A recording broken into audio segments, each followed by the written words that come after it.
Welcome to The Winning Hand, podcast about Marvel Champions, one card at a time. My name is Boomguy. Thank you to everyone for joining us. This is a little bit different of an episode. We are not doing a card of the day. Today we are going to be going over the 2025 year in review video, kind of what was in our game for this year, the things we played, the things we experienced, the things we liked, maybe some things we didn't like. But joining me on this adventure is my good friend and loyal co-host, LazyTitan. What's up, man? What's up? I'm here. I'm ready to how are you? Marvel Champions talking. Overall, high-level thoughts, LazyTitan. Before we even jump into anything else, out of 10, 5 being true neutral, how would you rate 2025 in terms of Marvel Champions? How was the year for you? In terms of official Marvel Champions content or just overall? Yeah, I mean, in terms of Marvel Champions, like it can be, the conventions, the games you played, the decks you had, the stuff that was released. Like, how was the year for you? Well, this was the first year that we had 2 cons. So we had Con of Heroes, as we've had for multiple years, and this is the first year of MCDC. So that was pretty neat. I think overall, I'll give 2025 a 7. I think it was better than average, and I think the best part of that was MCDC and the con. I liked a lot of the stuff that came out this year, but it wasn't my favorite of the years of Marvel Champions we've had. Yeah, I think for me, the year was a 9 out of 10. Really? I think in terms of the content from FFG, and we're going to get into this later, I think it's closer to a 6 out of 10 for me. There were some highlights, and there were some things that I thought could use some improvement. So we're going to kind of talk through all that, but that's how I would split the year up. Overall, it was great. I loved MCDC. I loved the Con of Heroes. I loved all the friends I made, all the decks we played, the content we made and others made. All that was really great. And I loved a lot about what came out from FFG, but there were some things that came out that I wasn't wild about. We'll talk about it. Okay, we are going to talk about the kind of scenarios, mod sets, heroes, aspect cards, our favorites of the year in all these different categories. So hopefully you are in for kind of a longer episode here where we're not talking about a single deck. This is the 3rd year of our podcast, LazyTitan. We started in early 2023. We are now at the end of 2025. So we did a annual review video last year. We didn't do one in 2023. This is the second time we've done this. Last year, I'm just going to go through some of our highlights from last year before I talk about this year in comparison. So last year, we published 38 episodes of the podcast, which is pretty good. For a bi-weekly podcast, 52 weeks a year, we managed to do more than every other week. More than the average.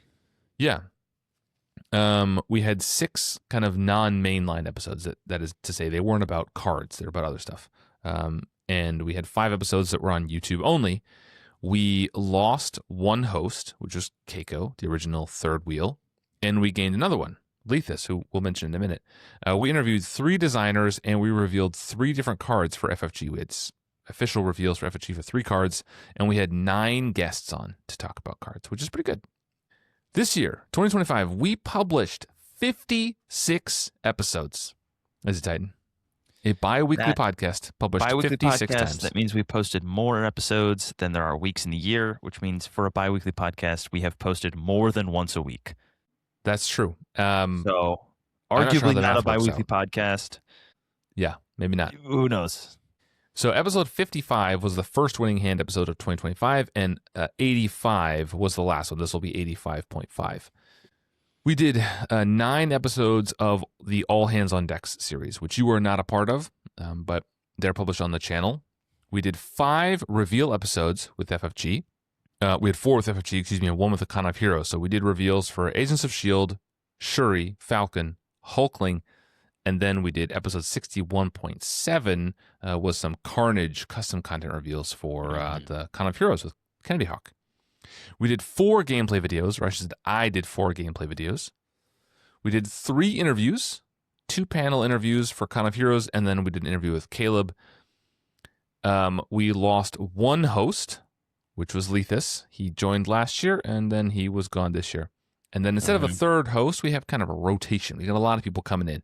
It's like a turnstile these days. We got a lot of people lining up to talk to the people on the People's Podcast. The people. The real ones out there. Yeah. We revealed 8 different cards. Do you remember what the cards we revealed are? Ooh, off the top of my head, I know we did Resource Reserve. We did. We did Spectrum, I think, was that same episode. Yeah. We did the Hulkling cards, Altman Residence, and then his Alien Physiology. Yes, sir. You're on a roll. And then we did the Wakandan allies. Mm-hmm. Aneka and Ayo. Aneka and Ayo. I don't remember what the other ones are. And then we, for the Agents of S.H.I.E.L.D., we did the Agents of S.H.I.E.L.D. card, the team card. And Intelligence. And we did Intelligence, yeah. I remember that episode. So we did 8 cards, and we had 19 different guests on this year. So we had 9 guests. Last year we had 19 this year. That's really picked up pace the second half of the year here. So it's been a big year for Winning Hand. They're our biggest year yet.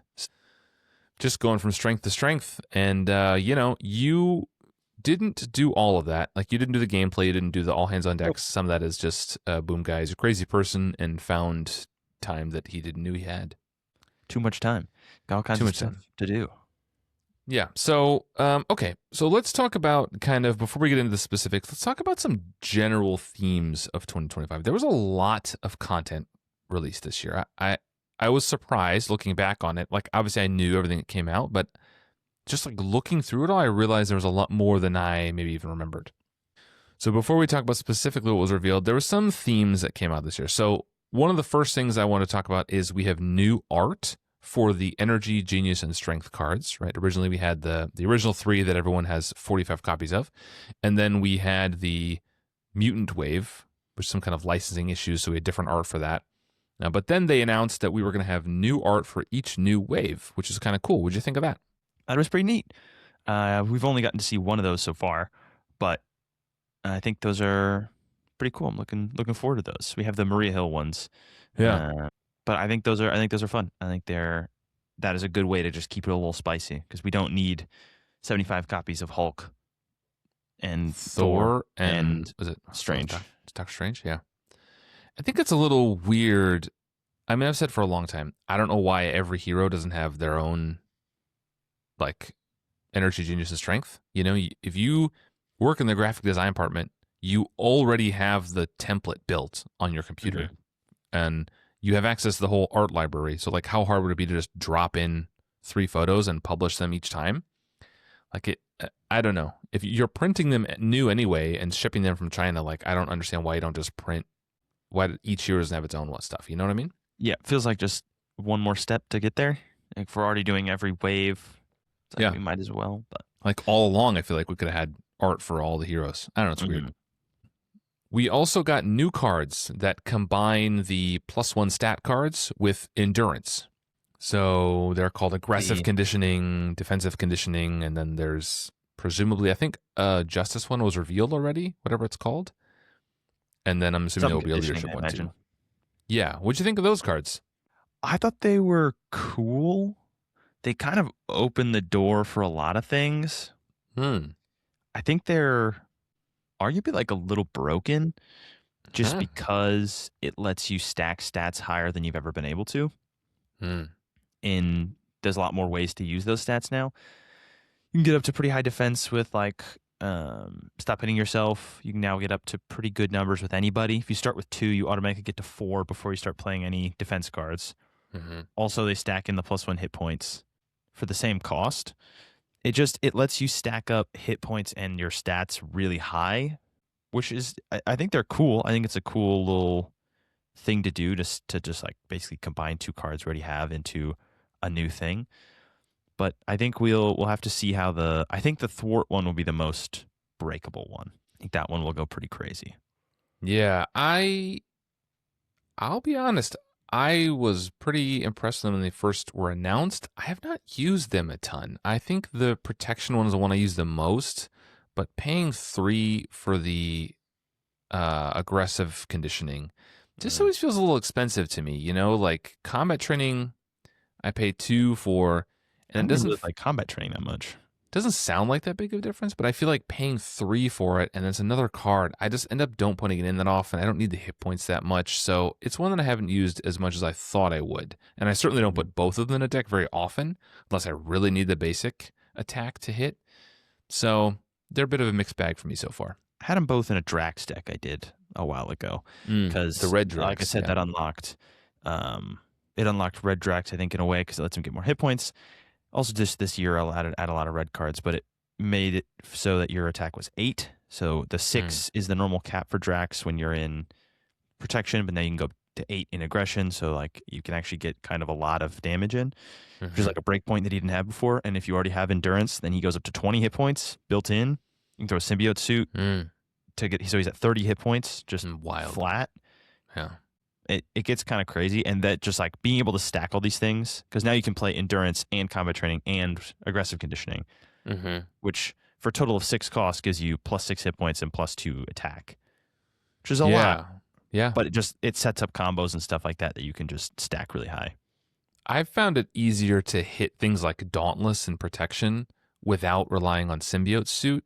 Because like you could always do Endurance, that gives you plus 3 hit points, but like, you know, any medium-sized attack eats those 3, and then Dauntless is offline. This allows you to get to 6 without having Symbiote Suit and everything that comes along with it. That I've used a fair bit. The protection one costs 2, which is a big difference, actually. Yes, that is a big difference. Because it's a combination of Armored Vest, which is only 1, and Endurance, so it's a little cheaper. But that one is 2 cost, that card's crazy. Yeah, that's a really good card for 2 cost. And very, very strong. Yeah, also played under any player's control, I think. Yeah, just like Endurance and the stat boost cards all so can be you played could have a under weird player's control. 4-player pod where you're all playing 3 copies of the conditioning to just hand out to people. That's pretty cool. You're all just stacking up plus 10, 12 hit points with all kinds of... Could be cool. Yeah, I like that. Yeah, so we'll see as they come out and we play around with them more, but I'm excited that they've kind of started to combine those, and I wonder what that means for the future of other cards that, you know, kind of go together. It's interesting. Okay, this was the last wave for Caleb Grace as the lead designer of Marvel Champions, and we've had Caleb Grace on the podcast a few times. I have met him in person a number of times and played games with him at a bunch of different conventions. Caleb is a great guy, and I think Caleb did an amazing job with this game. I think Caleb is sometimes unfairly talked about in the community. Like, not in a mean way, but I do think people talk about his designs and maybe they were frustrated with how they are, and maybe they think Caleb is boring. I know there's jokes about his capes, and they all give every character's an Ariel cape and stuff like that. And I know I've voiced frustrations with his obligations. I think many of them are just the same obligation, you know, flip and exhaust, for example. I think it's good to have an influx of new ideas, but I think the game would not be what it is today without Caleb. I think for sure. he did such an amazing job starting and launching the game, and then keeping a consistent power level, keeping a consistent like lid on everything so that it all still works. I know people are going to point to a few designs in particular that didn't work out. That's life. When you designed 50 or 60 heroes, there's bound to be a few misfires, and I'm not worried about those. It is what it is. But I think we're going to miss Caleb a lot. What do you think? I think I agree. I think it's surprisingly hard for a character to be so, or for heroes to be so well maintained. For those of us who you've been using the term gamer greed a lot, but we like to make things powerful. We like things to be big, splashy, impactful. And there's a team of playtesters somewhere who are testing all these ideas, and I imagine they are filled with the same gamer greed to just make everything more and more powerful. So the ability to contain a group of nerds from making all the cards crazy and super insane and really complicated and all these extra things to keep it like very new player friendly and stuff, I think is really, really difficult. And I think we will potentially miss in the future. I think there will be some designs are already feeling more complex. There's more words on every card. Everything's just getting more and more complicated, which part of that is just the evolution of a card game. As a card game gets older, you kind of have to push past and make things more interesting to create more ideas and do more things. But being able to keep that contained and also concise is really, really big. Making cool cards that don't just have more words is a real skill, and I think Caleb did that very well. Yeah. kudos to Caleb. If you're listening to this, thank you so much for the game that you created and have given to us. And thanks for all your time and effort and energy you put into this. I know it was a lot of work, a labor of love to some degree, of course, but this is incredible. And if you are listening, Caleb, you are always welcome back anytime you want to talk about Marvel Champions. And I look forward to seeing you at every convention going forward, I hope. Okay, so speaking of designs, we also had a move away from the kind of coherent wave as one thematic thing, right? We had these like trilogies or whatever, but we had like waves that were X-Force and X-Men and Spiders and Guardians, and Avengers we've kind of transitioned. And they said they were going to be going in a new direction where they're not all going to be one thing. So we had this Agents of S.H.I.E.L.D. wave that was some S.H.I.E.L.D. and some other stuff. A lot of just different builds there. I think most of them are S.H.I.E.L.D., but like I think Shuri doesn't even have S.H.I.E.L.D. trait on anything. Silk, I don't think does either. So just there's a lot more of these waves that are just going to be a set of eclectic heroes, which I'm not against. I don't hate that. No. It sucks. It's a double-edged sword, right? It sucks when the wave is like your favorite hero or your favorite team. Like if you're like, oh my God, I can't wait for my Fantastic Four wave. And then you got like Ben and Johnny and a bunch of spiders. You'd be like, well, where's my two people? But also a lot of us got that X-Men fatigue from 2 years of X-Men after X-Men after X-Men. And some people love X-Men. That's great for them. But some people like us don't have like a super hard connection to X-Men. So it was just kind of, I'm good on all these mutants. So it's nice for that to be able to get some variety going. Yeah, I don't mind the variety. I agree with you. The example I was going to bring up is the one that you mentioned, the Fantastic Four, right? Like, I think it would be weird if you had a wave like Agents of S.H.I.E.L.D. and instead of Silk, it was the Thing. And I'd be like, wait a minute. Yeah. Like I think some teams just kind of have to exist as a thing, right? Mm-hmm. You Like can't just already drop have in. the Avengers and they just like randomly dropped Iron Man. I'd be like, well, what about like Cap? What about Hulk? Like, where are all these heroes? But also, there's some things that I think this benefits us a lot in like now we can get those one-off heroes that were like missing from teams. Like maybe we could see a Mantis pack, or the Shuri's a great example. Like they weren't gonna do like a Wakanda wave because that's like pretty narrow. But just let us get a Shuri pack and let us get like maybe we'll get I don't know something else random. Vivian. Maybe we'll get Vivian. Maybe we'll get like Namor or whatever. Like all these like heroes that are kind of, sorta, or old things that we've already gone through, like champions. Maybe we get like a Patriot pack randomly, or we'll get like a new Wasp or something just to keep it up without needing a whole nother wave of champions or a whole nother wave of Guardians. Because I'm sure there are 6 to 8 more Guardians. I couldn't name them off the top of my head. I'd get to Mantis, maybe Yondu, and then we're kind of out of gas for like the characters I know. Famously, we don't read comics, but I think that helps get those individual heroes out there. It also gives me hope that we might get Beast someday, right? Like we had all the X-Men. Yep. We may not get a whole X-Men wave, but we might get Beast dropped in. So that'd be cool. Beast or the spiders have been very like randomly dropped in. There was the spider wave where we got like 4 of them, but it was only 4. It was like a smaller wave. So I think that'd be fun to get like Spider Noir, or I mean, we already have Spider-Ham, but like all those random spiders from those Spider movies that we never got, or who knows, get a Ben Reilly pack or whatever's going on. Yeah, I totally agree. And so I think that does make me hopeful that we're gonna kind of get these one-offs dropped in there, right?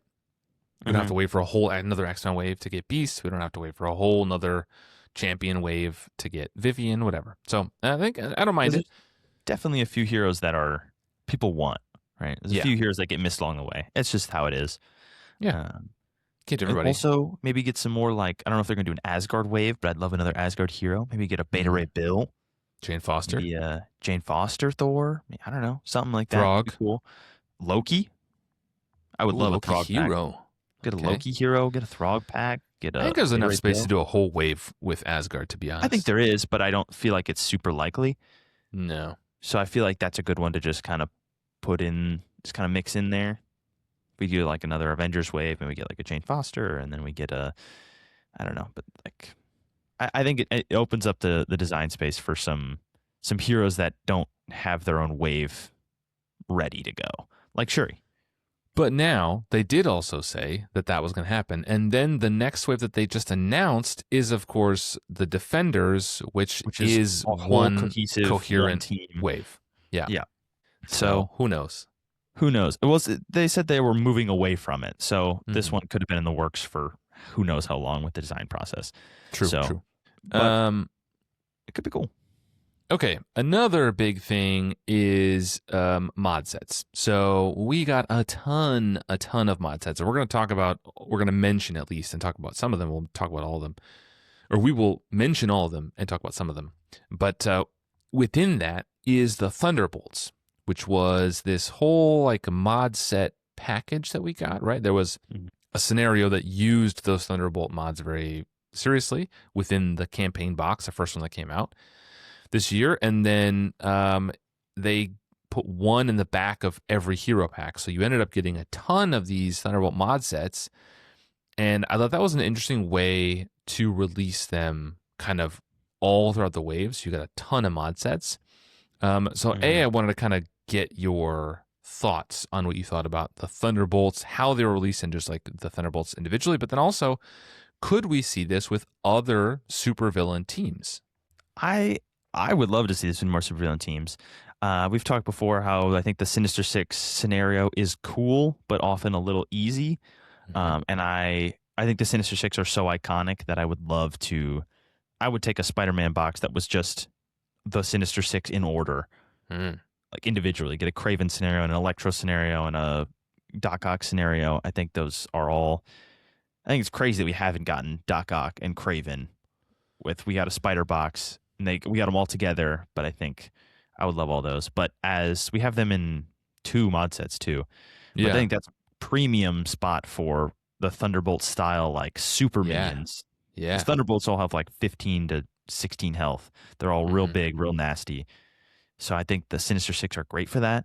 And having the Sinister Six have a little bit more flavor to them than just a minion, because the one we have now is just all 6 of them. And they all have 6 health, and they all are triple boosts, and they're all real tough and nasty. Villainous. They're bad. Villainous. They all have at least 3 keywords. They're super nasty. They also do something when they hit you. I think it's super fun, but I would be down to get just like a Kraven the Hunter pack, and it's just like him with 14 hit points, and then like a Thunderbolt style, and it's got a whole encounter set about like trapping and killing your allies or something, whatever it is. Yeah. I think the fact that there's 6 of them, it would fit really well in a wave of 6 heroes. You put Kraven, he's got 5 cards, right? Him, and then 4 or 5 encounter set cards. He's got a side scheme. He's got a couple upgrades, and one for Ock and one for Electro, and all of them. So like the back of the pack, you'd get the Kraven, set, and you could mix Kraven in with anything. That's cool. And then I think that would also be cool if we did get a box like Sinister Six themed. Then you could put the Kraven and the Electro pack in the Vulture scenario, and then you're playing like 3 of the Sinister Six because they're teaming up and they're splitting up to do things across the city or whatever. I think not just the Sinister Six. Obviously, we talk about them because they're a very iconic, very cool team. But there's other teams and stuff. You could do like the Revengers, or you could do the Masters of Evil, or you could do whatever. There's all kinds of teams that you can do for this kind of thing, and I think it works for a lot of them. Yeah. You want to do the Brotherhood, like a Magneto one, or like a Blob and Toad, whatever you want. Yeah. One I'd like to see is a Serpent Society, which is kind of a little lesser known, but I've been reading a lot of Captain America, Sam Wilson books the last year, and they feature pretty heavily in that run. They're kind of snake themed things, and you could have there's a bunch of them. Cool. A Hydra themed one of like Red Skull as a ally or a minion. Get like Red Skull and Crossbones and all those guys Zemo. for like their first wave. Yeah. Those would be awesome. Bunch of great ones. Totally agree. And then last thing of kind of big broad themes that I have is we have a new mode. We got a new way to play Marvel Champions PvP. And you and I tested this at MCDC a fair bit. We did. We played in the tournament, and we played some other games of it. I have thoughts. Do you have thoughts? I like it. I played a couple games of it, 5-ish games, which isn't like a ton, but it was enough to get a vibe for it. We played all 2v2, which just from even my couple games, I think is definitely my preferred way. I think that's much more fun. because, like I said, not a solo player. So 1v1 is kind of just solo with extra steps, Hmm. whereas 2v2 feels like playing a 4-player game, but 2v2, which is super nice. Yeah. I also think I don't have my hands on the new leaders, but the leaders are cool. They're definitely distinct in their own ways, which is very interesting. Um, but it still does feel like you're playing Marvel Champions. Mm-hmm. It also feels like it goes a lot faster because it's just 2 turns, then 2 turns, and you're kind of taking turns at the same time. So it feels like it goes as fast as like a 2-player game, but there are 4 people playing, which is also super nice. I think it's fun. I think it's great. Yeah, I think overall I was, like with most things, I have opinions on stuff. I'm a normal person, but I think I'm generally pretty open to having my opinions changed. Anybody who's listened long enough and heard me rant about Iceman, good and bad, will know that I'm open to trying it and seeing if I like it. I was pretty dismissive about PvP early on. When it was announced, I thought it's not really something I want from Marvel Champions. It's not really for me. I got into this because it's not a competitive game, so that thing didn't really interest me. But some people talked about it. It was a big part of MCDC. We had an interview with Caleb where he talked a lot about it, and we asked him a lot of questions, and that piqued my interest a little bit more. We tried it at MCDC, and I have to say, I definitely liked it more than I thought I would.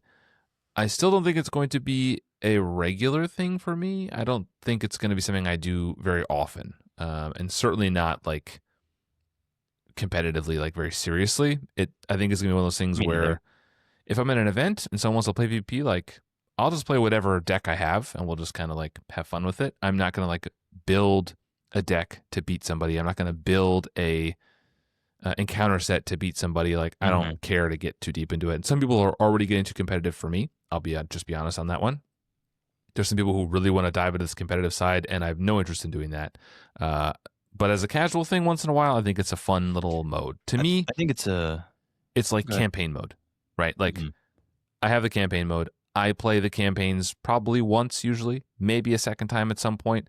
It's not the primary way I like to enjoy this game, but I'm glad that it exists because other people enjoy it that way, and I like to enjoy it that way occasionally. But primarily, I like this as just a one-off scenario cooperatively. I think it's like almost a perfect like one day of the con thing to do for either one, Con of Heroes or MCDC. Just be like, we're gonna have an event in the morning, and then we're just gonna do like a PvP thing. So it can be like a official tournament, or it can just be like, we encourage everybody to play PvP, but if you don't want to, you don't have to.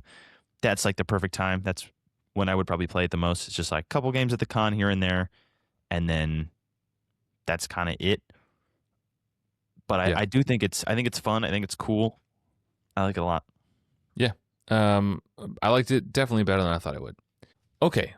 Now let's get in and talk about all the stuff that was released this year. So, there's going to be a lot of talking here, so I'm going to have you kind of help with some of this as well. So, I will list off the first section of the villains that were released this year. So we had a box, a kind of traditional campaign box released at the beginning of the year called Agents of S.H.I.E.L.D. And in that box, we had Black Widow, Batroc, MODOK, Citizen V, and Baron Zemo. Those were the 5 scenarios. There was, of course, a campaign element there as well. And it came with 2 heroes. And then we had a second box released. And maybe you can tell us what was in that one. That was the aforementioned PvP box, which was all the leaders, which are the quote unquote villains, but they're heroes. And was Captain Marvel, Captain America, Iron Man, Spider-Woman, and then we just recently got She-Hulk and Vision added to that. So those are the ones we have currently. I hope they make more. I think that would be fun. I think it'd be fun if they kept adding to it. But I don't have She-Hulk and Vision, to be fair. So as of the time of this recording in the middle of December, I have not played them. I have not purchased them yet. They're not released everywhere, so I have no opinions, and we are going to talk really not at all about She-Hulk and Vision. They were technically released in 2025, but they are so new. I don't have them, so apologies. If you have them, good luck, and we'll talk about them at some point when they're released everywhere. Yeah, so we had, overall, counting She-Hulk and Vision then, we had 6 leaders, which are, enemy scenarios, and we had 5 villains in the box. Scenarios. We also had another scenario pack. We had Loki and Enchantress released. So overall, I mean, that's 13 scenarios For sure. to play your Marvel Champions. That's a lot. That is a lot of Marvel Champions. To be fair, 6 of those cannot be played on your own, which is a lot of the population of Marvel Champions. I mean, they can. You can still play them. You can still True, play you can against just play them Captain as, Marvel, as and Captain scenarios. America. Yeah, that's right. You can just They play can them. be just and scenarios. they are pretty fun, actually. Yeah. But also, we have yeah. an absolute truckload of mod sets that came out this year. So many mod sets. So many mod sets. And as the aforementioned Thunderbolts, there's a ton of Thunderbolts that were released. Now, one of my issues with the Thunderbolts, I'll say right up front, they are confusingly named. They are not named after the Thunderbolt that's in there, right? Mm-hmm. For example, the Black Widow mod is called Pale Little Spider, which it's a cute little name, but it gets a little confusing when you don't know which one you're looking for. So I'll just read through these, just kind of mention what they all are, and then I'll let you read the Civil War mod sets. So we have, in the Thunderbolts category, we have Gravitational Pull, which is the Moonstone set. We had Hard Sound, which is the Songbird set. Pale Little Spider with Black Widow. Power of the Atom with Radioactive Man. Supersonic with Mach 4. The Leaper with Batroc. Techno with the Fixer, that came in the Falcon pack. Growing Strong with Atlas came in the Silk pack. Extreme Risk with Joystick came in the Shuri pack. And Whiteout with Blizzard came in the Bucky pack. And if you listen to Stunned and Confused, that's Bucky. Bucky. If you know, you know. And then we also got Aim Abduction, Aim Scientist, Batroc's Brigade, Scientist Supreme, and S.H.I.E.L.D. That is a lot of mod sets. That's so many mod sets. 10 Thunderbolts and then 5 additional mod sets. That's a lot. Plus, so, yeah, go ahead. Civil War mod sets. Yeah, why don't you read those for us? Standard PvP. So these are the 2 teams are called Registration versus Resistance. Correct. I believe these are the registration ones. Yes, sir. Dangerous Recruits, Mighty Avengers, Heroes for Hire, Paladin, Cape Killer, The Initiative, Martial Law, and Maria Hill. And then for the Resistance, we have New Avengers, Secret Avengers, Namor, Atlanteans, Spider-Man, Defenders, Hell's Kitchen, and Cloak and Dagger. That's a lot of mod sets. So many mod sets. They are all usable in PvE. They're all usable in the regular cooperative mode. But then they're all, generally, a lot of them are built around specific heroes, and they have a couple, specific characters, and they have some cards that make it seem a little more thematic. But they are usable in the standard cooperative Marvel Champions mode. So before we talk about the heroes, then let's kind of just briefly go over the villains and the leaders and the mod sets of the year. Like, what things stood out to you? We're not going to talk about our favorites because we have favorite categories coming up, but like, just overall, how'd you feel about the 2 boxes? How'd you feel about the mod sets and the scenarios this year? I liked them. I thought Loki and Enchantress were cool. Mm-hmm. We did Loki at MCDC, which I thought was very fun. It's a cool little massive multiplayer one. Enchantress is also neat. I thought she was pretty fun. The box, I think the campaign was pretty cool.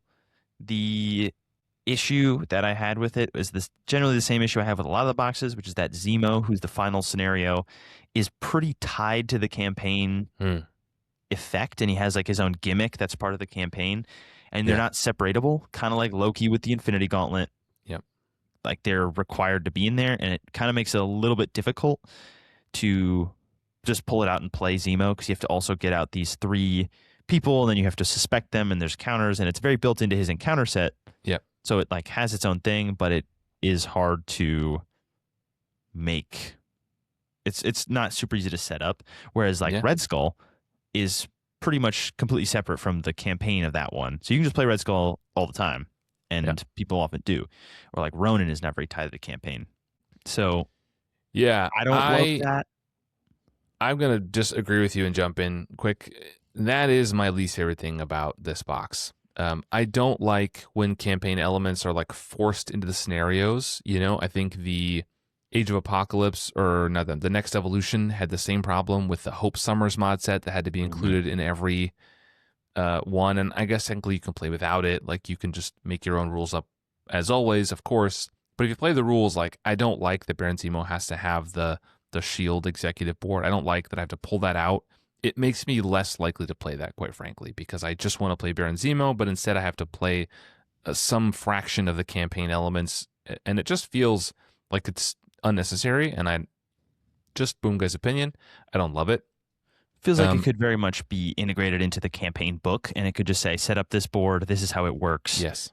And you could just remember that, and it doesn't have to be on the Zemo, and then Zemo could just be a regular scenario, and then it could also be around that.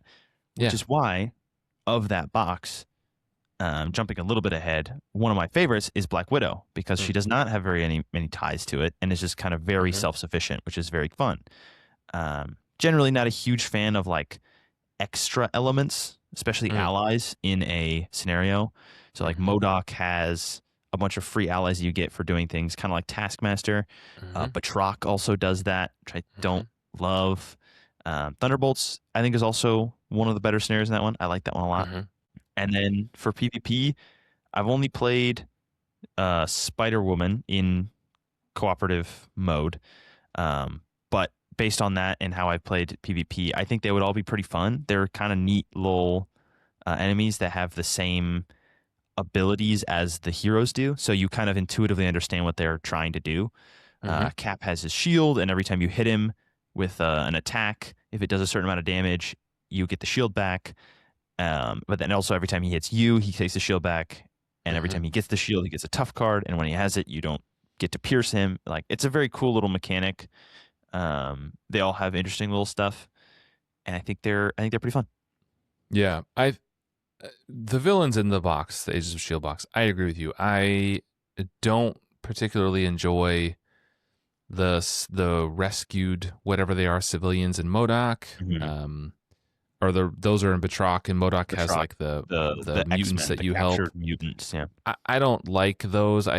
I find that it becomes too easy once you have them. Like Batroc isn't super difficult anyway, but then once you have those civilians, I feel like it just snowballs and you can't really lose anymore. Yeah, Batroc definitely feels like you're bullying him for most of the time you play him. So I don't like that extra element. And same with Baron Zemo, as I said. I do like Black Widow quite a bit. The Thunderbolts, the Citizen V scenario, I like it. One of the issues I have with the Thunderbolts, we'll talk about in a minute, is that they all have victory on them. And so it makes sense for the scenario when they play Citizen V. But when I put them in as a mod set, I don't necessarily only want to see that minion one time. I would like to see it recycled, or a chance that it gets recycled, rather than like it's victory and it's gone. So I don't know. I have some mixed feelings. I didn't love this box this year. I thought it had some good pieces, and I thought it had some pieces that I don't really like all that much. So a bunch of these scenarios, to be honest, MODOK, Zemo, and Batroc, those are three I won't play a ton. I will play Black Widow and Citizen V quite a bit, though. So Citizen V, I think, is cool. Favorite. It's very customizable with all the things. Yeah, I love that. Like you said, I don't love that they all have victory. I think in that scenario, they could maybe have victory because it's part of the whole thing. So you have to kill them to be able to defeat Citizen V. That is the whole thing. But I'm generally against giving minions victory, like in general, unless it's part of like a campaign card. It's a campaign card that comes in like the Badoon Headhunter in the Guardians of the Galaxy box. He comes in and you defeat him, and then every time you defeat him and he's in the victory display, he adds more cards from his encounter set as he like starts to hunt you better. Honestly, I think that's one of the better campaign things. I think that one's super fun. But I like the Thunderbolts. If you're just playing them as like a regular scenario, like you just kill them once and then they die, and they're just super lame. Yeah, I understand that like pulling out a 15 health minion every time is like brutal, but that's why you put the Thunderbolts in there, because it's brutal. Yeah, agreed. I don't know. It's the Citizen V one has a card that can pull them out of the victory display back to life. Like that.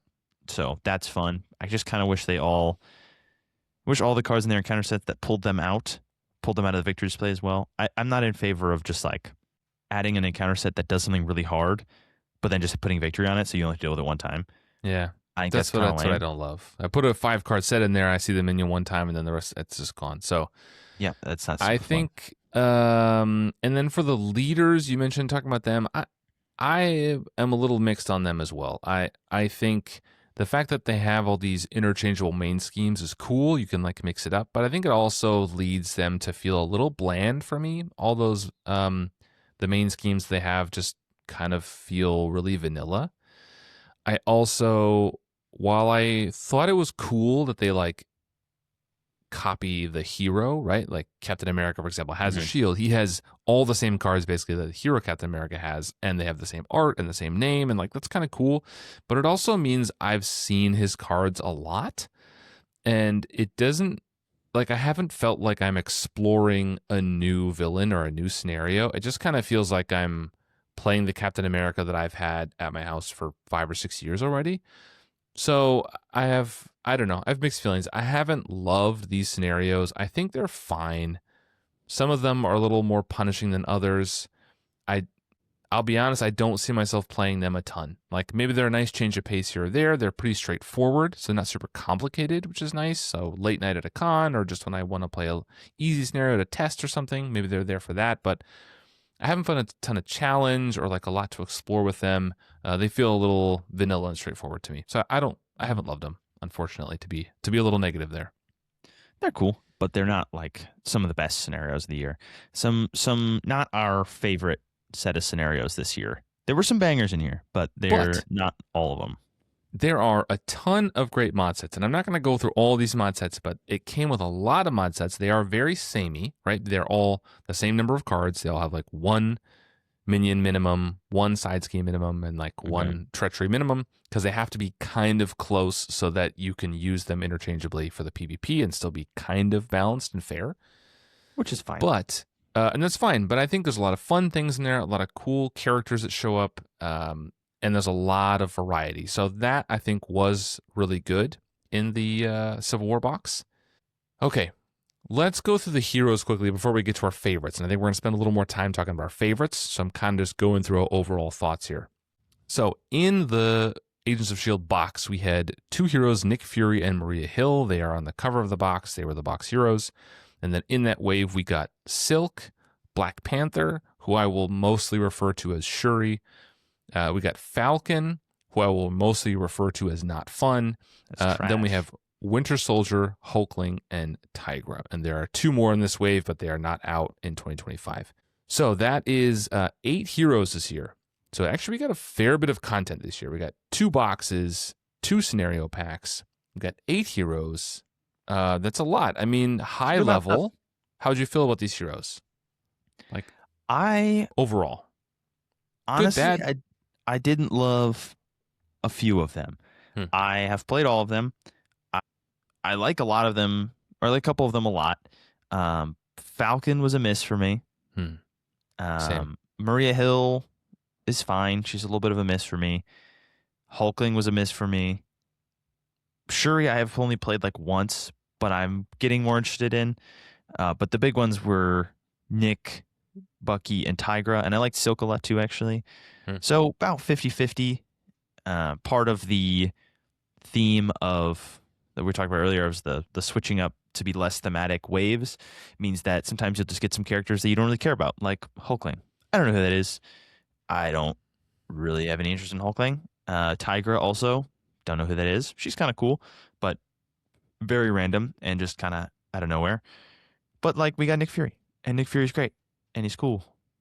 I think the community, I think Winter Soldier, Bucky, and Tiger were real big community favorites this year. I think the community, from what I've seen online, discussions I've seen and heard people talking about it, those were real favorites people liked, which I find interesting because those are, I think, 2 of the more straightforward heroes in this wave. I think there are some fairly complicated heroes here, and there are some pretty straightforward, but like Winter Soldier, Tigra, and maybe Maria Hill, I think are all pretty straightforward. Like they have a play pattern.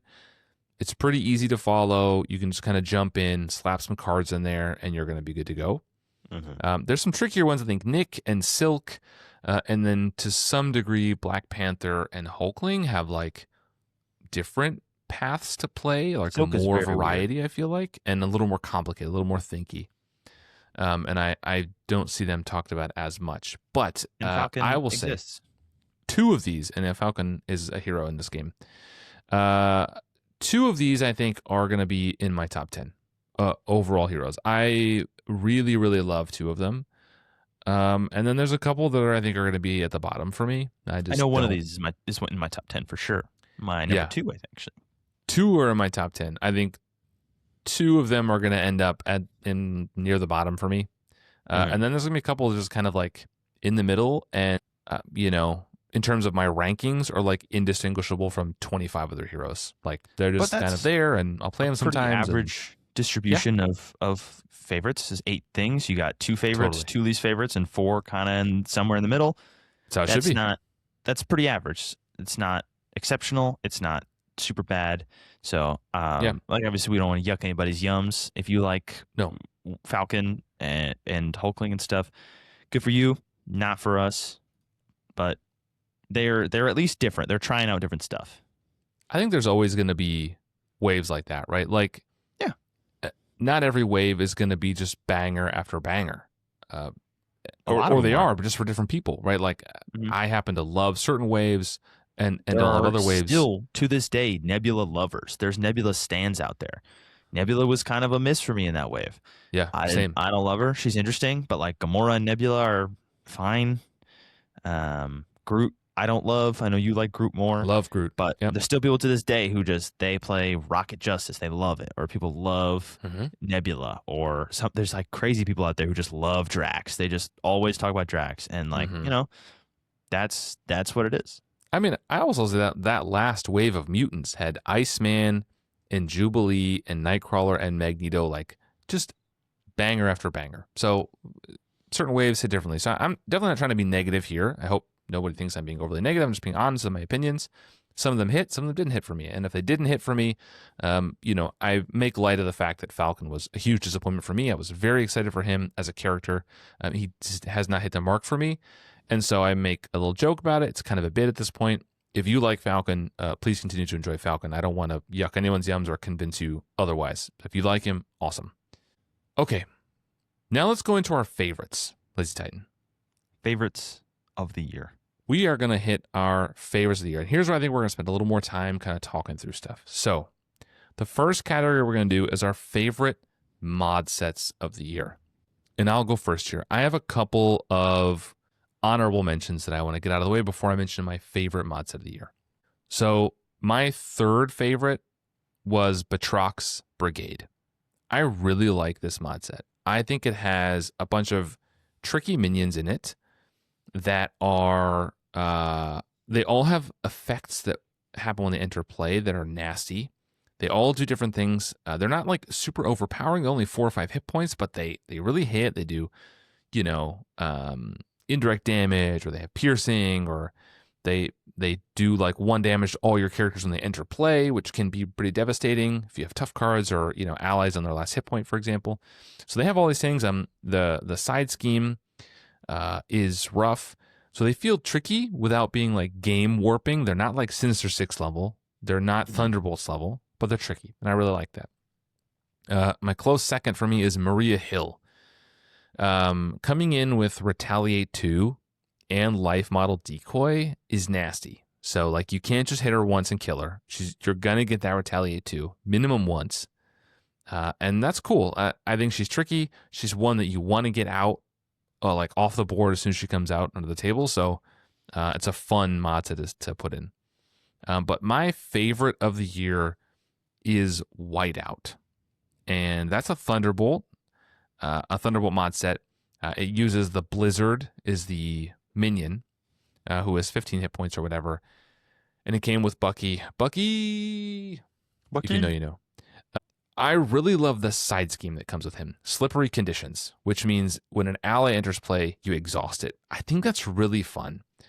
And I think it also has an Amplify icon, which is nasty on its own, but just exhausting all your allies in the enter play leads to some interesting decisions when it's out there. Mhm. I really love how thematic encased in ice is. It's like frozen solid for Iceman, but it's on your side. And it's like a minion that you have to attack to get rid of it. I think that's really fun.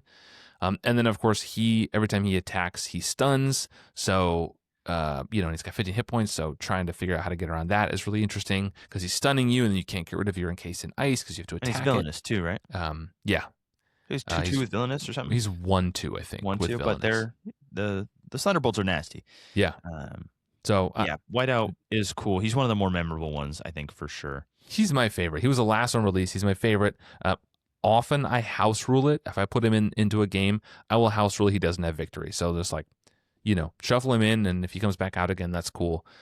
It hasn't been like game breaking for me. It's challenging when it comes out, but it's what it should be. It feels like, oh no, like it's only one. I really got to deal with this now. He just keeps coming out, and he's like he's a little super villain. And in a deck of 40 or 50 cards, right? You may not even see him a second time, but there's a threat that you might. I think they're all quadruple boosts too. They are. So that's also another part of the game that really is nasty. It's always nasty to have one quad boost in the deck because it just throws off your math completely. Because for those of us who are used to standard and expert, you're like, okay, so 3's the biggest you can get there. So you're going to get a 3 boost. So I have 6 hit points left. There's no way I die here. So I'm just going to take it undefended. And then you pull, of course, you always pull the 1/4 boost card. And you just get one tapped. And it's man. Yeah. So you just have to got to think about it a little harder. Or like, oh, every time you get that, you have a treachery cancel in hand. Every time you get advance, you're always going to pull the 4 because it's advance. Yeah. And it's like, oh, so we're good on the scheme. So we've added 8. And okay, now that's actually a big problem. Yeah.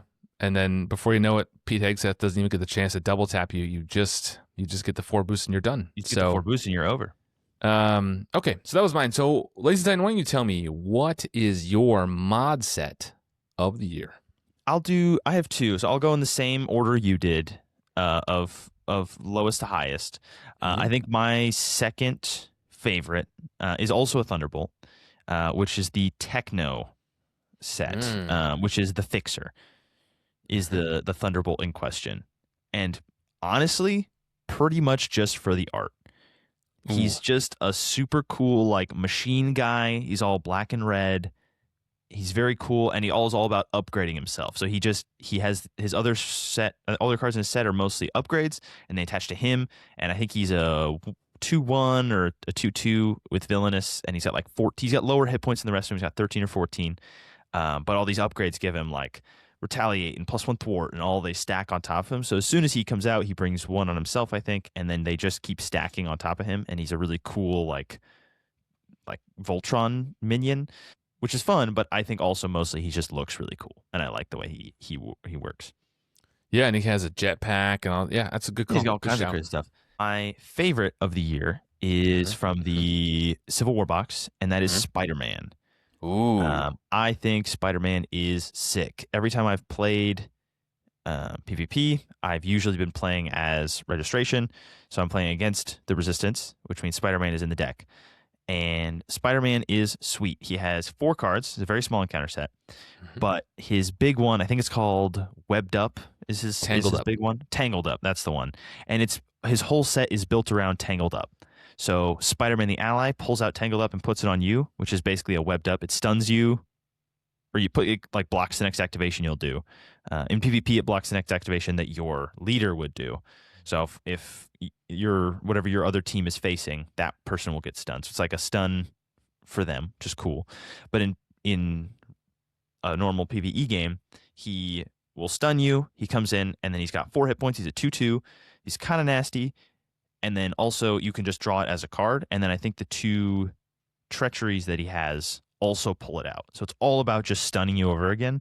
And because it's so small, you don't see it super often, which makes it really fun because it feels very thematic to me because it feels like Spider-Man is just kind of here somewhere on the battlefield. And he just like flies in, webs you in the face, and then disappears. And he's just gone. And you're like, well, I can't find him. I can't catch him. And he keeps pulling himself out. I think he's really cool. Spider-Man, the art on him is really cool because the Registration or the Resistance team is blue and red because they're Cap's team, and so that it's all like Spider-Man colors, and it's got a really cool art of Spider-Man. I think it's awesome. That's a good shout. All right, I have to ask. I mean, I'm gonna ask every time, but listeners' favorite mod sets of the year, drop them down below in the comments. All right, the next category, LazyTitan. I'm gonna let you introduce the next category, and then you can go first. So one of the pillars of our podcast, the art of the cards. We are connoisseurs of card game art, and so like we said before, a lot of content this year, a lot of good art. Art is generally a very strong point for this game. There's very few cards that I'm like don't like the way they look, but there are some exceptional picks. Do you want to go first for this one, or should I? No, you go ahead. I'll go ahead. I'll just straight off the bat.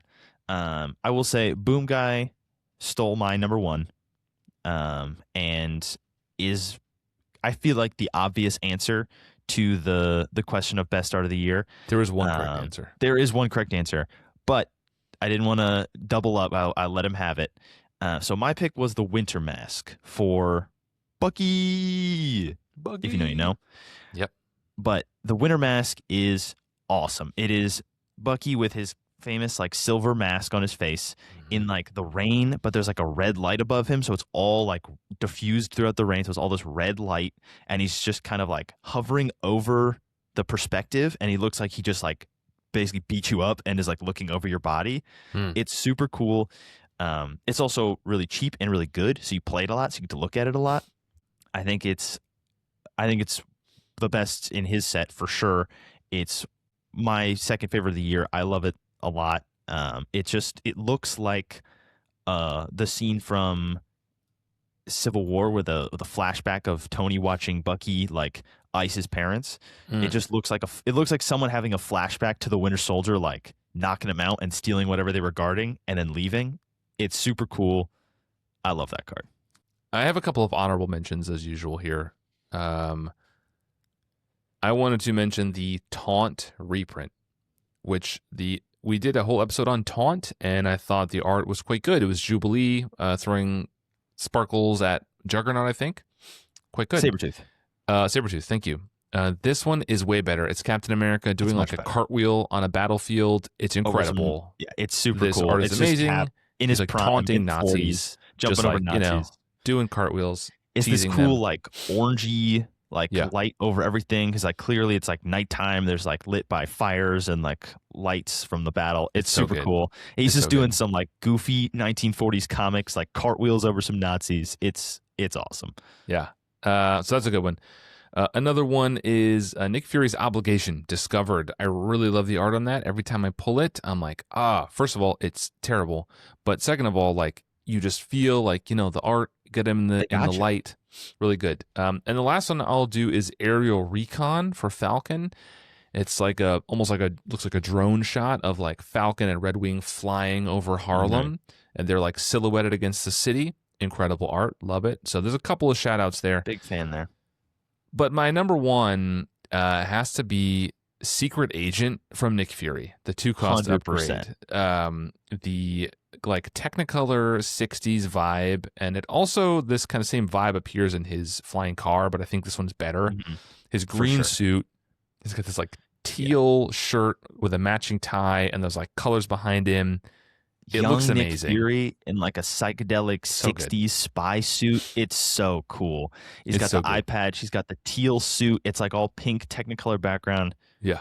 So cool. As soon as that pack got revealed, we were all like, that's the dopest art I've ever seen.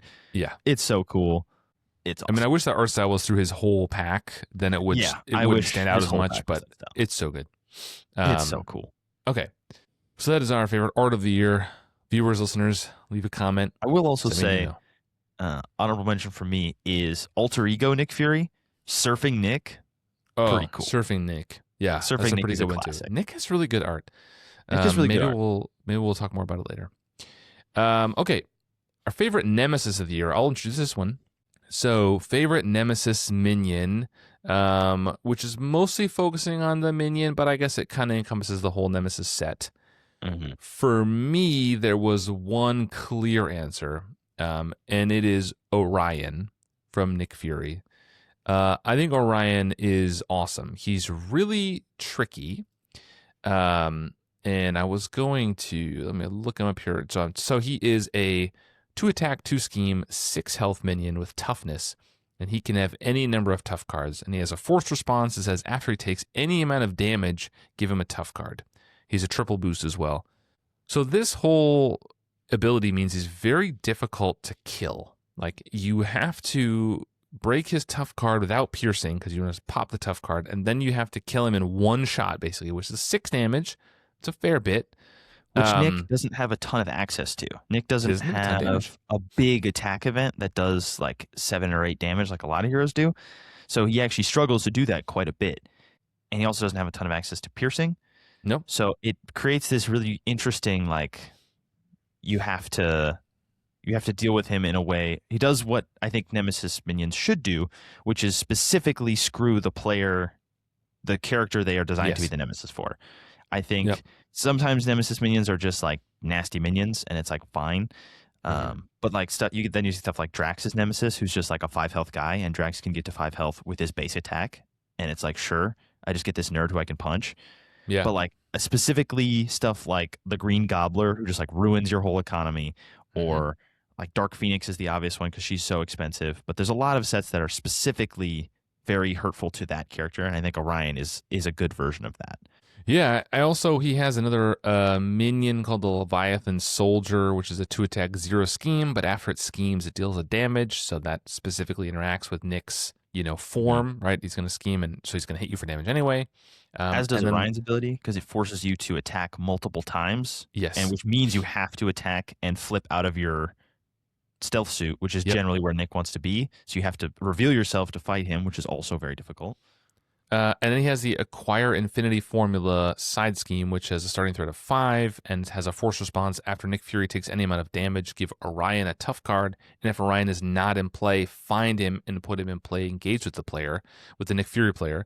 And it has an amplify icon. So another really tricky side scheme. So if you pull Shadow of the Past and this comes out, like, you have this, which you have to clear, because if you take any amount of damage while this is out, Orion gets another tough card. But also, if you kill Orion first, like, you don't want to do that, because then, like, you could pull him back out again. Damage, he'll just come back out. And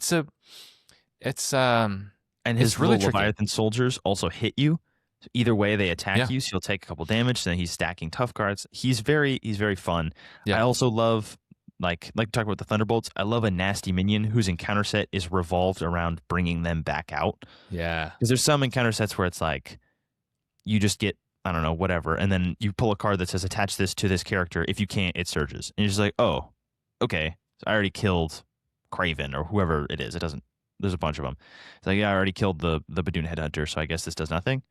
Okay, but I love when it's just like, oh, find this person, or attach this person. If you can't, pull them out, make it happen. Yeah. Like, now we're gonna start bringing out this minion again. It's all about them being the nasty sidekick. 100%. So that's my Nemesis of the year, LazyTitan. For those keen-eyed listeners, or I guess eared if you're the real ones, I had a lot to say about Orion because he's also my favorite encounter set of the year. I remember playing Nick Fury and immediately thinking that Orion looked awesome. His art is super cool. He's like this really cool futuristic soldier with this like black and red glowing armor.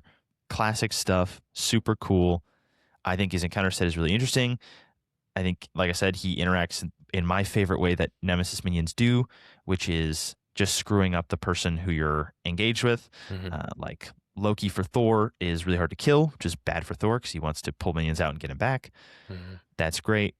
I also think he just looks really cool. They all have that cool glowing red armor and the black border. I think he's really great. Those are really good. Next category, do you want to do this one for us? Sure. This is our obligations of the year. So of the 8 heroes we got, favorite obligations. For me, I'm going to say Maria Hill's press conference. I think it is very nasty, and I like that. I like obligations to be really nasty. It doesn't go away. It keeps coming back. And for those who don't know, at the end of the player phase, right? It pulls a counter off all supports, removes an all-purpose counter from all supports, which for Maria Hill is generally helicarriers, which are very expensive and very valuable, and counters on them are worth lots of damage, lots of thwart, lots of stuff. Can be a free ally, could be 2 tough cards, could be all kinds of stuff. And so losing them is really nasty. And it also just makes you play different. That card existing at all means that generally, as Maria Hill, you're leaving 2 counters on your stuff at all times, just in case you pull press conference, because you have to exhaust your hero to remove it. Or exhaust your alter ego, I think, right? Yeah. So you have to, if you get exhausted for some random way and then pull press conference and you've left all your stuff at 1 counter, you just lose all your helicarriers. And that's like 20 resources of cards that you just burn, which is very bad. So I think that card is super cool. It looks great in the Maria Hill gray and black. Yeah, I like a punishing one, and that one is very fun, and it just alters the playstyle of the hero just by existing. Yeah, that's a good shout. That was definitely going to be one of my honorable mentions. I will also give an honorable mention shout out to Nick Fury's, which is nasty. You know, there's been times where I bank a lot of counters, and I'm getting ready for like a big damage push, and you just lose 10 counters, and it's like, I've seen that pull like 10 or 12 counters off you, and that's rough. That's no fun. That sets you back away. So, but my choice was T'Challa's Shadow, which is Shuri's obligation. It has an interesting mechanic where it comes with these doubt counters and has victory, so it's removed from the game once you clear it, but you increase the resource cost of each card you play by 1, and then force response after you thwart, attack, or defend, you remove a counter. So it's a little easier for her to clear this than other heroes would be because she has the Black Panther upgrades, which count as attacking and thwarting, so you can technically trigger multiple of these at once, but you can't usually trigger 4 of them in one turn, so it's going to stick around. And even in the meantime, like if you're exhausted or something and then you pull this, you might be stuck with it for a little bit because all the cards you want to play cost more, so it's harder to clear. Like, I think it's really nasty. It hits your tempo. It's not like devastating.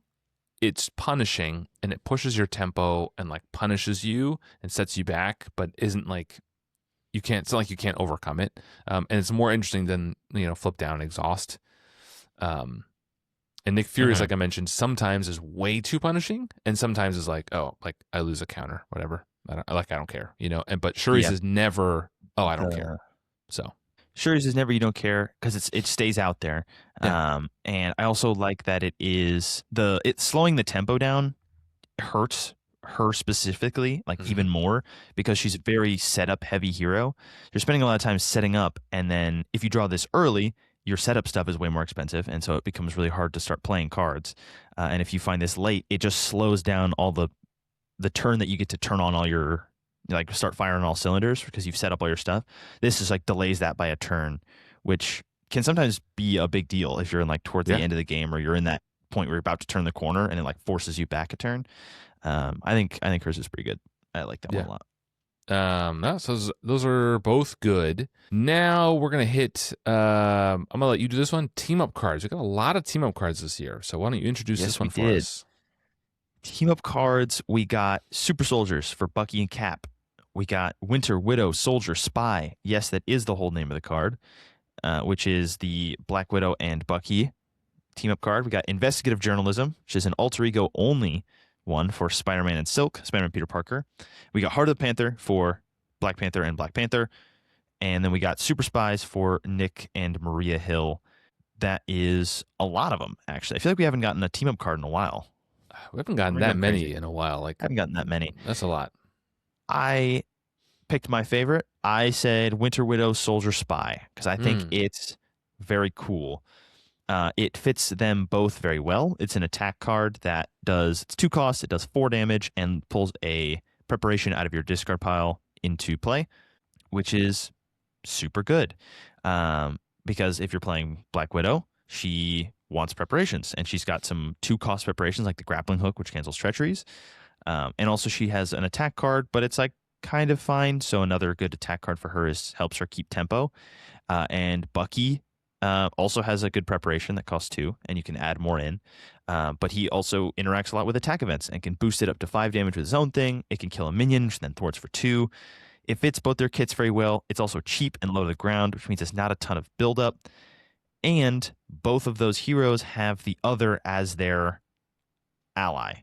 which also increases the value of these. Whereas like super soldiers, neither Bucky or Cap have them as their alter ego or as their signature allies, whereas Black Widow and Bucky have them each as their own allies, and they're both very good, so you're going to play them a lot. Winter Soldier ally in Black Widow is one of the better signature allies in the game. He's very, very good. And then Black Widow for Bucky, I believe, just gets you like an attack event back, which is also good. So you want to play them both all the time, whether you're playing with another person who's playing these heroes or you're playing either one of these heroes. There's a decent odds that you can pull it off. And so it's not a bad include in any Black Widow or Bucky deck. And I think that's what I want out of team up cards. I want them to be a little easier to pull off and like not crazy powerful, but like have a cool effect and do a cool thing that you want them to do. Yeah, for team up cards, I generally don't include them in a deck I will always include them if I'm playing at the table with the other hero. I will often not include them if I'm just playing solo or I'm playing with a deck where, the other heroes aren't at the table, unless I'm going to consistently have that ally in play, if it's a sidekick deck or something, and I can just always count on it being there. Otherwise, I find them a bit unreliable, right? When you're playing Groot, for example, you have Rocket in play, but like it sucks to feel like you have to keep Rocket there in case I draw it. And then inevitably, of course, the turn I use Rocket's last activation, I always draw into it. And then it's like, well, this sucks.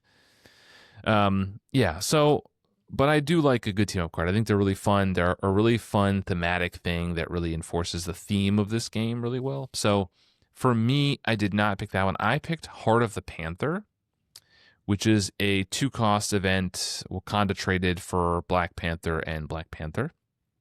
Black Panthers, you might say. It has a hero action, search your deck and discard pile for a Black Panther upgrade and put it into play. Resolve the special ability on up to 4 Black Panther upgrades you control in any order. So that's actually really good. I think it's better for Shuri than it is for T'Challa. Shuri is more likely to leave T'Challa in play for longer if you're playing solo. Shuri, the ally for Black Panther, just has an interplay effect, and then she usually goes away. Also, whereas Black Panther Shuri, is better over time. Shuri, the hero, can get rid of her upgrades so that this can always allow you to find one, whereas Black Panther, generally you just find them all as fast as you can and then keep them out there. Right. But it can help you set up, which is nice. Yeah, if you get it early for T'Challa, it can be good for setup. But this is really good. It's really fun. You're just going to put one into play, and then you're going to trigger all your specials, which is cool. So even if you already have them all in play, it's another copy of Wakanda Forever, basically, for T'Challa. So it's good, man. And I quite like it. So good enough. I enjoyed these all, and I hope we keep the pace up with lots of team-up cards. I haven't seen any announced for these Civil War heroes. I don't think we got any with Hulkling or Tigra. I don't know if we're going to get them with Hercules or Wonder Man. I feel like team-up cards are harder to do when the waves aren't cohesive. Right? Like for the Guardians, we got a lot of Guardian ones. But I also think that opens the door for just team-up cards for heroes that already exist, like Bucky and Cap. Bucky came out and they were just like, oh, he's got to team up with Cap. Okay, great. We get a Hercules one. Maybe he gets one with Thor. That'd be cool. Just like random thing. I think that's super fun. I also think they've been doing a better job with making them evenly balanced for better, first of all, but also evenly balanced for the heroes. A lot of them are playable for 2 heroes, but really only one of them cares. We did get one of those this year. I think that's Super Spies. Super Spies is a 0-cost event for Maria and Nick, and it pulls out but also a good job because both of those heroes have each other as signature allies, and they're both very good. Those are both very good signature allies. So you'll play a lot, and it's free. But it lets you add 3 all-purpose counters to shield upgrades or 3 threat counters to stealth suits in any combination. And 3 threat on a stealth suit and 3 counters on a helicarrier are not the same thing. Those are very different levels of power. Yes, they are. So that is generally just, for no matter who's playing Maria, it's just, put 3 counters on helicarriers of your choice. Yeah. Because Nick can get threat on his own. Heart of the Panther is a little bit more Shuri themed, but definitely is good for both of them. Winter Widow, like I said, is very good for both. Investigative Journalism is just a generically good card for both those characters, and Super Soldier is just like an attack event. So they're all pretty It good. gives them both a tough card too, like 3 Gives them cost, a tough 6 card. damage, and then Like, tough cards for each. That's incredible. That's great. Yeah, That it's really good. feels fun. So I think they're doing a better job of, first of all, making them more powerful and playable, and also making them more balanced. So it's not just like the Groot one you mentioned earlier, flora and fauna. It's like put 2 growth counters on Groot or some bullets on a gun for Rocket. You're just going to give 2 counters to Groot pretty much every time. Yeah. So now we are in the part of the award ceremony in the Oscars where people actually start watching, right? We've got the best screenplay and we've got the best CGI direction, and best costumes. art direction, all the stuff. We're done with that. We're into the heavy hitters now. We are into the big categories, the favorite categories that we're going to have. The last ones we have are our favorite aspect cards from each aspect, favorite scenario. We're going to talk about our favorite decks, and then we're going to talk about our favorite heroes. So these are the big categories you stayed for. The best picture Oscar will be at the end. Okay, so now I will introduce the next one. We are going to talk about the favorite aspect cards. We're going to go through each aspect, including basic, not pool, because we got hosed. No pool cards this year.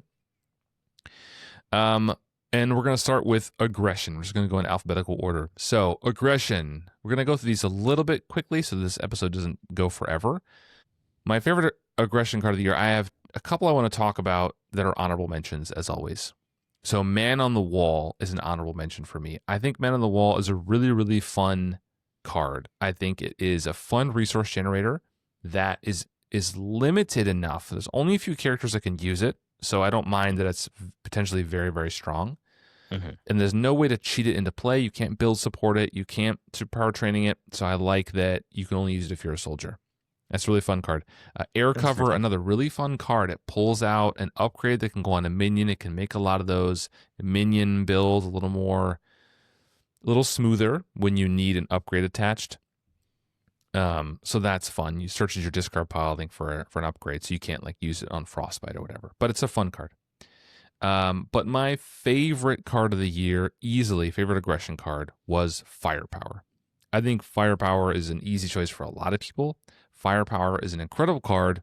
1 cost, exhaust up to 3 weapons you control, and deal 3 damage to an enemy for each one you choose. And it gains ranged. And it gains ranged, correct. So, I love using this with aggressive energy because just paying with aggressive energy makes it 4, 4, and 4. And then you can go from there. Hone Technique can make it 5, 5, 5, et cetera, et cetera, et cetera. You can put a Warrior Miss Stone, Marvel six, can make it 6 or 7. Like, it can go crazy. So with Miss Marvel, you can get to 8, which can mean this card can do 24 damage. Wild. Very wild. good. It's fun, and it's just a fun card. It just gives more weapons, a little more versatility, and it can be weapons on allies, it can be weapons you control.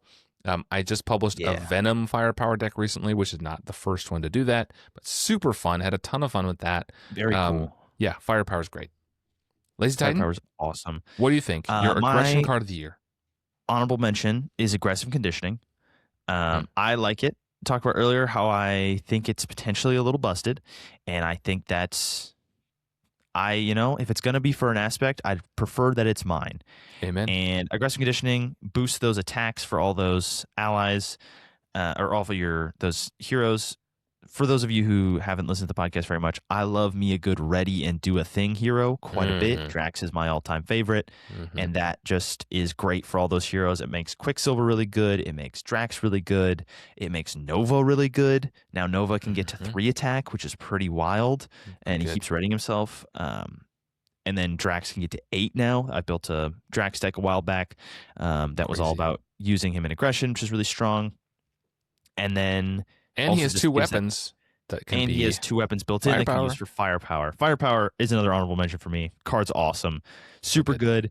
There's a ton of cards in the game that you don't remember are weapons, and it unlocks all that stuff, like Mjolnir or Drax's knives, or like all of Rocket's stupid pistols are weapons, but now you can use them for stuff that isn't them while they're sitting around waiting to be repurposed or waiting to be pitched for his alter ego ability, all this other stuff, or reloaded with his upgrade. Venom has weapons. The S.H.I.E.L.D isn't one, but there's a bunch of random characters that have weapons. You use it for Star-Lord's guns, or you can use it for Mjolnir or Gamora's sword, or like a ton of these heroes have random things that are weapons, which is super cool and lets you do all this extra stuff. I think Magic has a sword, like all kinds of stuff. But I think my all-time favorite or all-year favorite of aggression cards is Air Cover. I think that card is sick. Like you said, it really smooths out those minion builds, and it makes cards like Marked, which is one of my favorite aggression cards, it makes it much easier to get to working because it removes a step of the process, which is get a minion, then find Marked, then put it on there.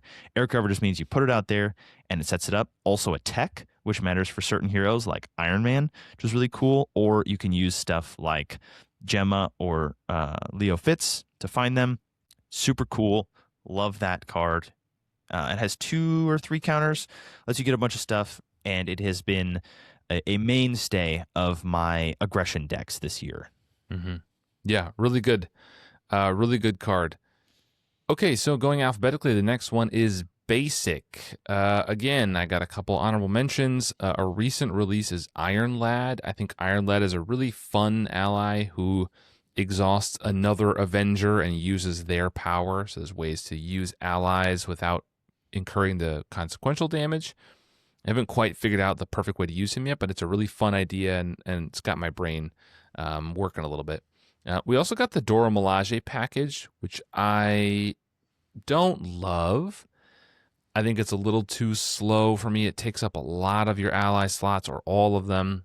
It's very limited. But I do like how they've crafted this package. It has a support that it comes with. It has some allies that comes with it that kind of work together and amongst themselves. So that was a good one. I think for me, the best basic card of the year is, two, it's kind of cheating. It's Gemma and Leo. It's Fitz and Simmons. I think they have been really fun and helped a bunch of heroes to really smooth out problems they have with finding cards and getting cards into play, particularly like War Machine.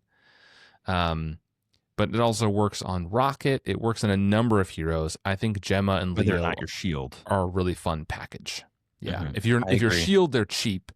If you're not shield, you can still play them. There's like a little bit of a cost increase, which I like that soft locking quite a bit. So it encourages you to use them in certain ways, but you can also still use them other ways. So Gemma and Leo are really, really fun. So those are the best for me.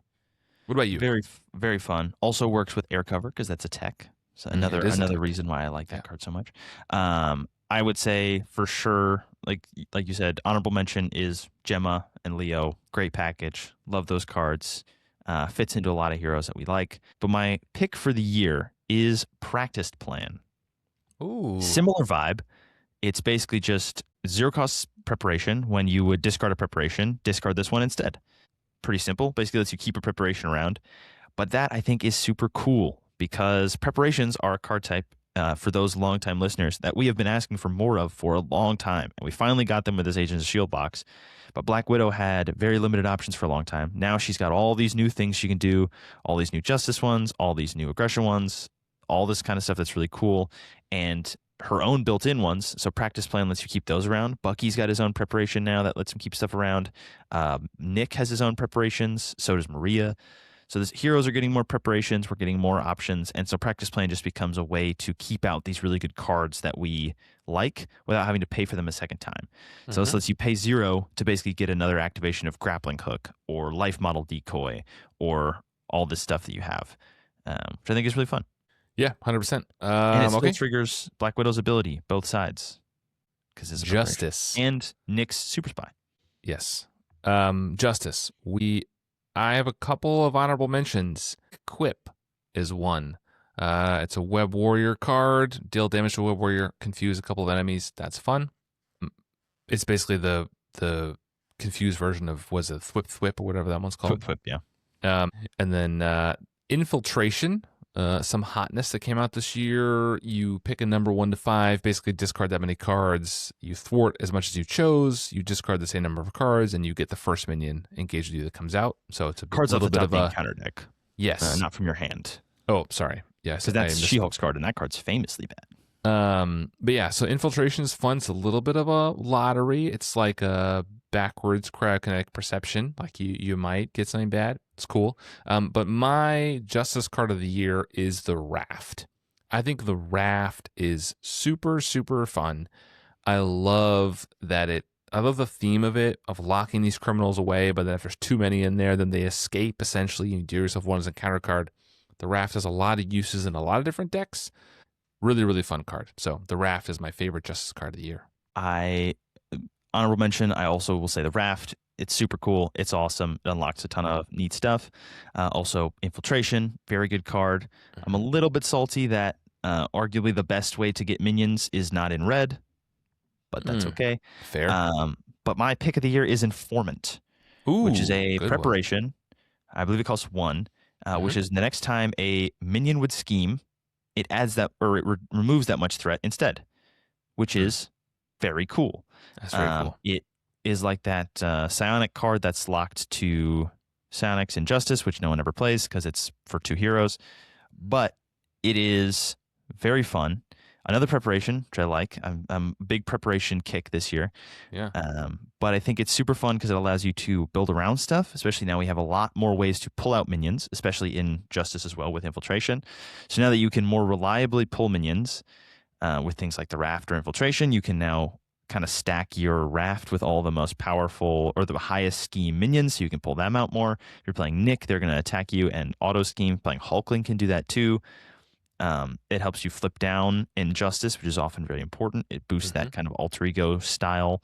And it also lets you set up a crazy combo with like Face the Past or something. If you have a crazy high scheme Nemesis, you can pull them out and do that. I know there was a deck a while back that came out with Black Widow, which is all about using Informant to pull out Taskmaster, who has +1 scheme and attack for every upgrade you control, which because it's Black Widow, you get to like 15, and then you can basically just use Taskmaster and Informant to just keep the threat down constantly. Super cool, super neat. I think it's super interesting little card, and also can just be thrown into random decks because that's a very useful power to have just offhand. Yeah, no, that's a really, really good one. Okay, then we are into the last 2 aspects. So leadership, got a bunch of stuff this year. Quick shout outs for Spider-Man 2099. We finally have a Web Warrior ally in leadership. He's really, really strong. We got White Wolf, which is really an interesting one. A hero or a character I didn't know very much about, but is interesting and has an interesting mechanic that I think is something we could see more of in the future. Organizational support, I think, is a really fun resource card. Allows you to exhaust things that share a trait with you to generate more resources. That's cool thematically and mechanically. But my favorite, I think, is Resource Reserve. Resource Reserve is a card that initially I saw as a really good multiplayer card, right? It's really good to put out resources and share them with other people across the table. But what I've found more and more is it helps me smooth out my own decks, whether I'm playing solo or just in a group. So oftentimes I'll draw into a double or a triple, like with, band together. A resource I don't maybe need right now, but I can stash it for later, and it allows me to play a more expensive card down the line. For example, if I published a deck this year with using Strength and Diversity with Phoenix, and Resource Reserve allowed me to bank the cards to pay for Strength and Diversity over time. Whether it's a 1-player game, right? You can just Power of Leadership, and when you draw into it, you can pay for it. It's really cool. I'd like to be able to just stash that for yourself. If you're playing Black Panther, you stash your at a Vibranium for later. So Resource Reserve is a really cool mechanic, and everybody can use it, but it also really works well just for you to save things for later. Super cool. That's my favorite leadership card of the year. My favorite leadership card of the year, I'll give a honorable mention to Resource Reserve because we revealed it. I think that card's cool. I also think it's very fun. Thanks, but my pick is Strength and Diversity. I think that card is super neat, and I have been on the record saying that I love traits, and I love things to interact with traits, and I love when traits matter. We finally, after 5 years or whatever of this game, have a card that makes Space Knight matter. Space Knight does something, and it makes all those cool traits that you don't really think about. It makes you look at all these old cards that you have and be like, well, okay, I guess so I have Asgard and I'm an Avenger, or I have Spy and like all these other random Vampire. things, Vampire and Spy and all these random cool things that come up, Space Knight or Outlaw if you're one of the Guardians, like all these random traits that I think is super fun, and also all those weird ally traits like Vampire, like Blade is really good in those decks because he's just got a random trait that nobody else has, and it lets you find all these heroes that have all these random traits, and it also makes the deck building really fun because you're trying to build all these good allies that don't overlap in traits too many times. So like you could play Professor X, but that locks up Psionic and X-Men, which means you don't really want to play Kid Omega because he's both those as well. So you don't want to double up on anything. Also, like Hugin and Moonin have 3 random traits: Ariel, Asgard, and Bird. Bird is on nothing. Asgard's not very common. So like it's just a really cool card. Yeah. It scales. It is just gets progressively worse as you go up in player count because it costs so much. I made a deck a while ago that was all about just making enough money to play Strength and Diversity in 4-player, which I think is it's fine. But past 3-player, it's pretty hard to get out there. It's starting to be a meme, but it is very cool and very fun. It's also very good. You get to do all this cool, like kind of weird stuff with setting up all these traits, but you do also get a real strong payoff out of that. So you're not just like spinning wheels for the sake of it. Once you get 7 or 8 traits out there in a 2-player game, or you get like 15 in your 4-player game, everyone pitches in to play this card, but you are getting 15 damage and thwart split up how you want to evenly, which is super cool. Yeah, I think that card's really sweet, and it represents the theme of the diversity of the superhero team really well. Yeah, I think this is a really cool card. I do like that it rewards for this like going wide with traits. I love that. I said I published a deck with Phoenix early this year because Phoenix has some weird traits, Psionic, X-Men, and she starts with Restrained. Children of the Atom can add X Factor and X Force, and then her Phoenix suit, which is in her kit, gets her to Aerial. So she can have 6 traits just by herself with no allies in play, which means the card is already really, really good. And then adding allies in there, she goes crazy. So you can go really bonkers with certain heroes, and I think in solo that card can be completely cracked. Yeah, it's wild. In 2-player, it's not hard to get to like 12 to 15 pretty consistently, like without focusing too hard. I do think it has kind of a ceiling. Like once you get to 15 traits, like it's there hard aren't to that get many past more that, traits. like 15 mark. Yeah, because a lot of those traits show up again. A lot of the traits that you're getting a lot of is X-Men and Psionic, and if you're playing with 4 heroes, you're going to end up with a lot of those.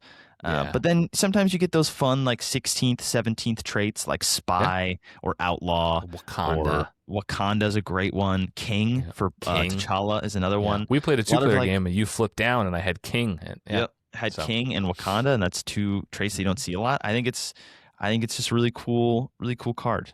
Yeah, that agreed. It's another archetype for leadership, which I think is really fun. It also encourages you to keep your allies around, which I also like. Yeah, I also like that. Okay, protection is the last aspect we're going to talk about. I have a number of ones I want to talk about here for honorable mentions, but I will go quickly. So first of all, I have to give an honorable mention to I Can Do This All Day, which is a really fun card. Just lets you defend without exhausting. That's cool. I have to give a shout out to Ready for a Fight. Ready for a Fight has become, at this point, I think, just about an auto include in every single protection deck that I see. Particularly if you're playing solo, it's essentially just another Confuse. So solo players love Ready for a Fight.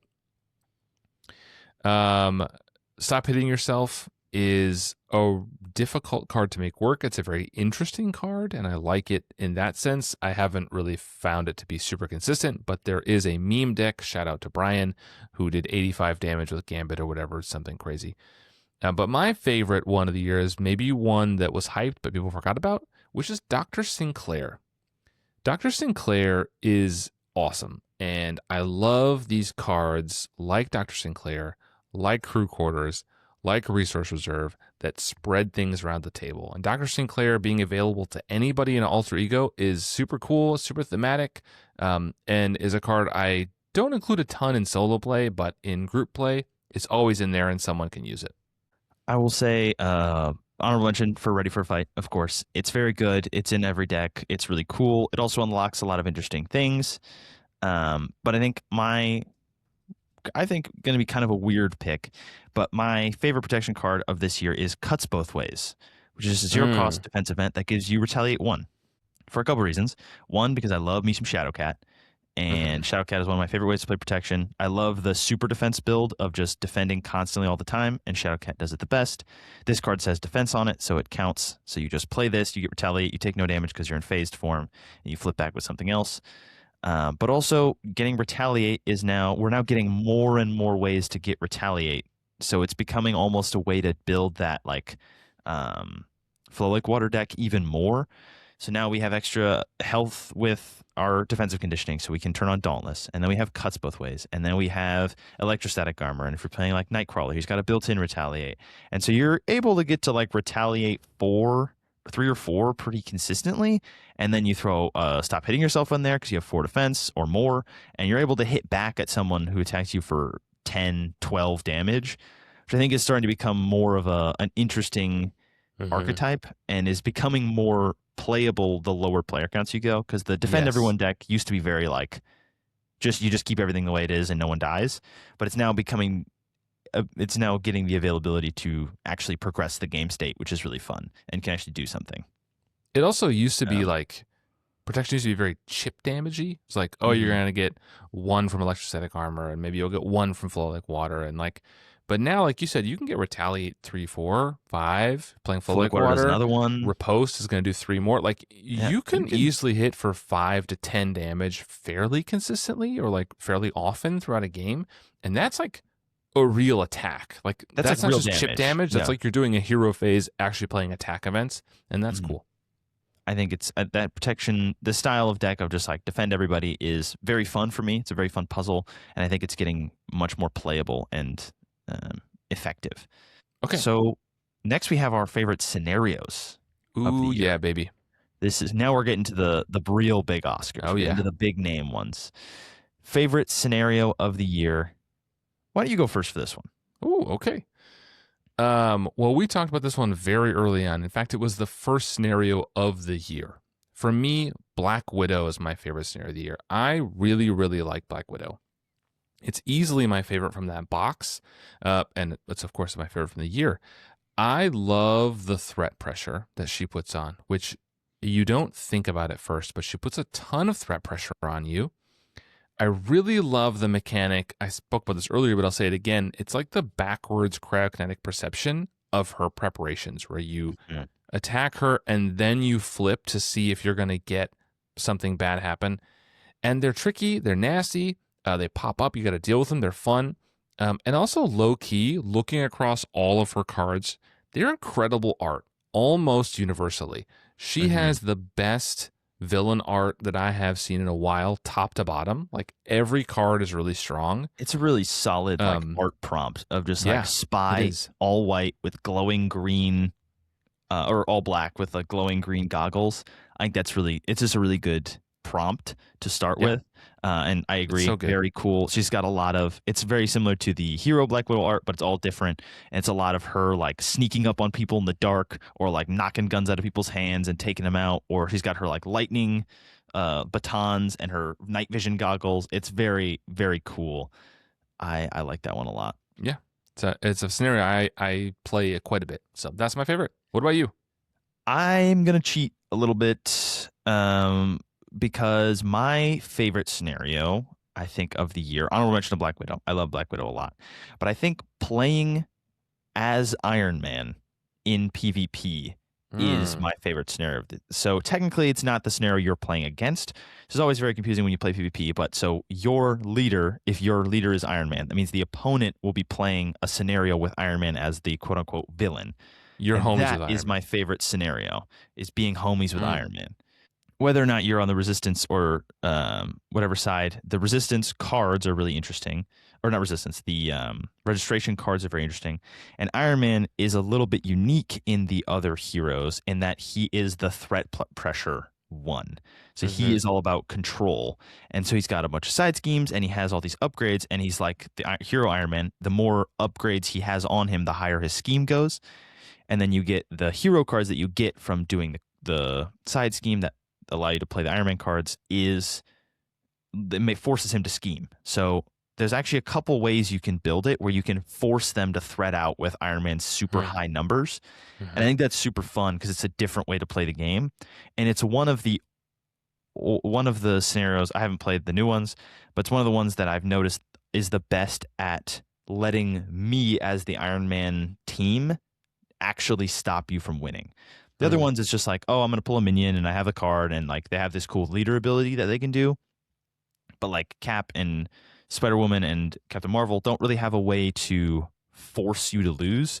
Whereas Iron Man, like, there's a couple combos I ran into where I was playing Nova and I can use Miss Marvel to put the Iron Man event that forces him to scheme back in my hand and I can do it again.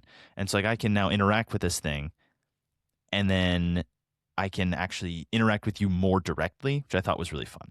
So although technically not a scenario that you're playing, I think it's very cool. Okay, we are into the final 2 categories of this thing. So let's bring the people home. So I'm going to introduce the next category, which is our favorite decks of the year. Deck building, I think, is a huge part of the game for me. And I think it is for a lot of people. I know for a lot of people also who would prefer not to. So they go online and net deck. And no shade, that's great. But for me, like a big part of the game is building the deck and thinking about it and how I want to have these cards interact and how I want to use the hero ability. So I published a lot of decks this year. And part of that is because I pushed myself to publish more, to just like encourage other people to publish more as well. And I've been publishing for each episode since about episode 68, I think I started. Now we're 85 something. So there's a number of decks there that I just publish using the card of the day. But I published 44 decks this year. It's a lot of decks. Which is a lot of decks, more than I had all the years previously. But I want to talk about 3 decks in particular that I really had a ton of fun building and playing this year that I want to shout out. And if people have not seen these, I encourage you to go check it out. This isn't just, me tooting my own horn, but I really had a lot of fun with these, and I just want to share that with other people. So if you're the kind of person who wants to go online and net deck and just try decks, like I encourage you to try these out. They're a little unique. The first one I want to talk about is a deck that I called Nyet. So if you would like to Nyet deck this, I encourage you to do that. Good stuff. This is a Colossus protection deck that I brought to the Con of Heroes this year. The kind of key interaction is Anticipated Attack and Iron Will. Anticipated Attack is a 2-cost defense event, and you can only play it if there's a side scheme in the victory display. But it allows you to, when an enemy initiates an attack, you give your hero a tough card. So it pulls an attack to you if you aren't being the one attacked and gives you a tough card. Colossus loves tough cards. So often you play this to pull an attack towards you. You get a tough card. You immediately lose that tough card. Take no damage, of course. Iron Will draw you a card. Unflappable will draw you a card because you defended without taking any damage. I'm not going to go through the whole deck. It's very much built around defending for the entire table. I defended 4-player games of the Con of Heroes multiple times with no problem. Often, starting my turn with 10 or 12 cards in my hand. You draw a ton of cards. You defend everybody easily. I mean, I made some of the hardest hitting villains look like a joke. Ronin, Juggernaut. You just kind of defended 4 people with ease. So it's really fun, and I don't often judge decks by power. For me, it's like how fun, how many decisions are you making, and the fact that I have 6, 8, 10 cards in my hand all the time is really fun. You're just doing lots of stuff. You're drawing cards. You have a lot of energy going on. So that's the first one I want to shout out, Protection Colossus. The next one I want to talk about is a Justice deck. This is called Tony Stark, Director of S.H.I.E.L.D. It is an Iron Man Justice deck. That is intended to be alter ego only, and you never flip to hero. And when I tell people that, I think they don't listen to what I'm actually saying. In this deck, you never once throughout the game flip to hero. So I spend the suit parts every time. I don't even play the suit. You will never flip to hero. That's how it's designed. So I played it solo, 2-player, 3-player, 4-player, all player accounts. It's really strong. It gives you a lot of options on the table. You have a huge board presence, and literally you only pull your suit and your tech back to your hand using things like Stark Tower to spend it on something else. I don't even play the suit to thin my deck out. I just use his resources. But using things like his Futurist and Avengers Mansion and the Stark Tower and all these cards and Pepper Pots. You have all these resource generators. You have 7-8 cards in your hand. You have so much money. You play things like Dum Dum and Spider-Man, the 5-cost ally, and all these things. It's thematic. It's really strong, and it is just something I haven't seen before. Iron Man, alter ego only. It's the very last deck that I want to shout out is probably the deck I played the most this year. This is called Suicide Mission Leader. It is a leadership Deadpool deck that is built around the Uncanny X-Force team card. And crazy card. It's just about there is a suit up and side-by-side element. So there's a sidekick with Cable, who's really, really good, but it's about putting all these X-Force allies into play. You don't heal them. You just use them up. You use all their activations. With Uncanny X-Force, they thwart like crazy, and adding things like Inspired to them means they thwart like crazy. Uncanny X-Force gives them all +1 thwart and gives them -1 consequential when thwarting side schemes. So they destroy side schemes. If anybody brought any player side schemes with you, those just get annihilated. Cable thwarts for an insane amount because of Deadpool's acceleration. You just end up drawing a ton of cards and doing a lot of stuff. And the suicide part is that you are the one defending for all your allies. So you let them do all the stuff. You defend, which means you die. And you flip down. Things like IPAC and Moira McTaggart get you a ton more cards to your hand. I brought this one to Con of Heroes as well. And I brought it to MCDC. This was one of the most fun decks I played all year. So if you are looking for Deadpool that's different, it's not the stupid combo of maximum effort and this card is fire. It's a different one. I'd say check it out. So those are 3 I wanted to shout out. If you haven't seen them, go check them out. Otherwise, if you go to, and I'll have links down below for all these. I'm not sharing them on the screen. If you want to check them out, please do. And then I have obviously a bunch of other decks I published this year. Please check them out. LT, why don't you shout out some decks? All right. For my decks of the year, I will go in reverse order. One of my sneaky favorite decks that I published just kind of on a random day, because I just tried it out one time. I thought of it and I was like, oh, I'm gonna try it out. So I played a couple games and I changed a couple cards and I liked a lot was my Wolverine pool deck. It's called This Deck Is Bad on my Marvel CB. If you want to go look at it, it's basically it's kind of a weird degenerate pool deck of the idea is to spend mulligan play mulligan as much as you can to find his lunging strike to play it as many times as you can.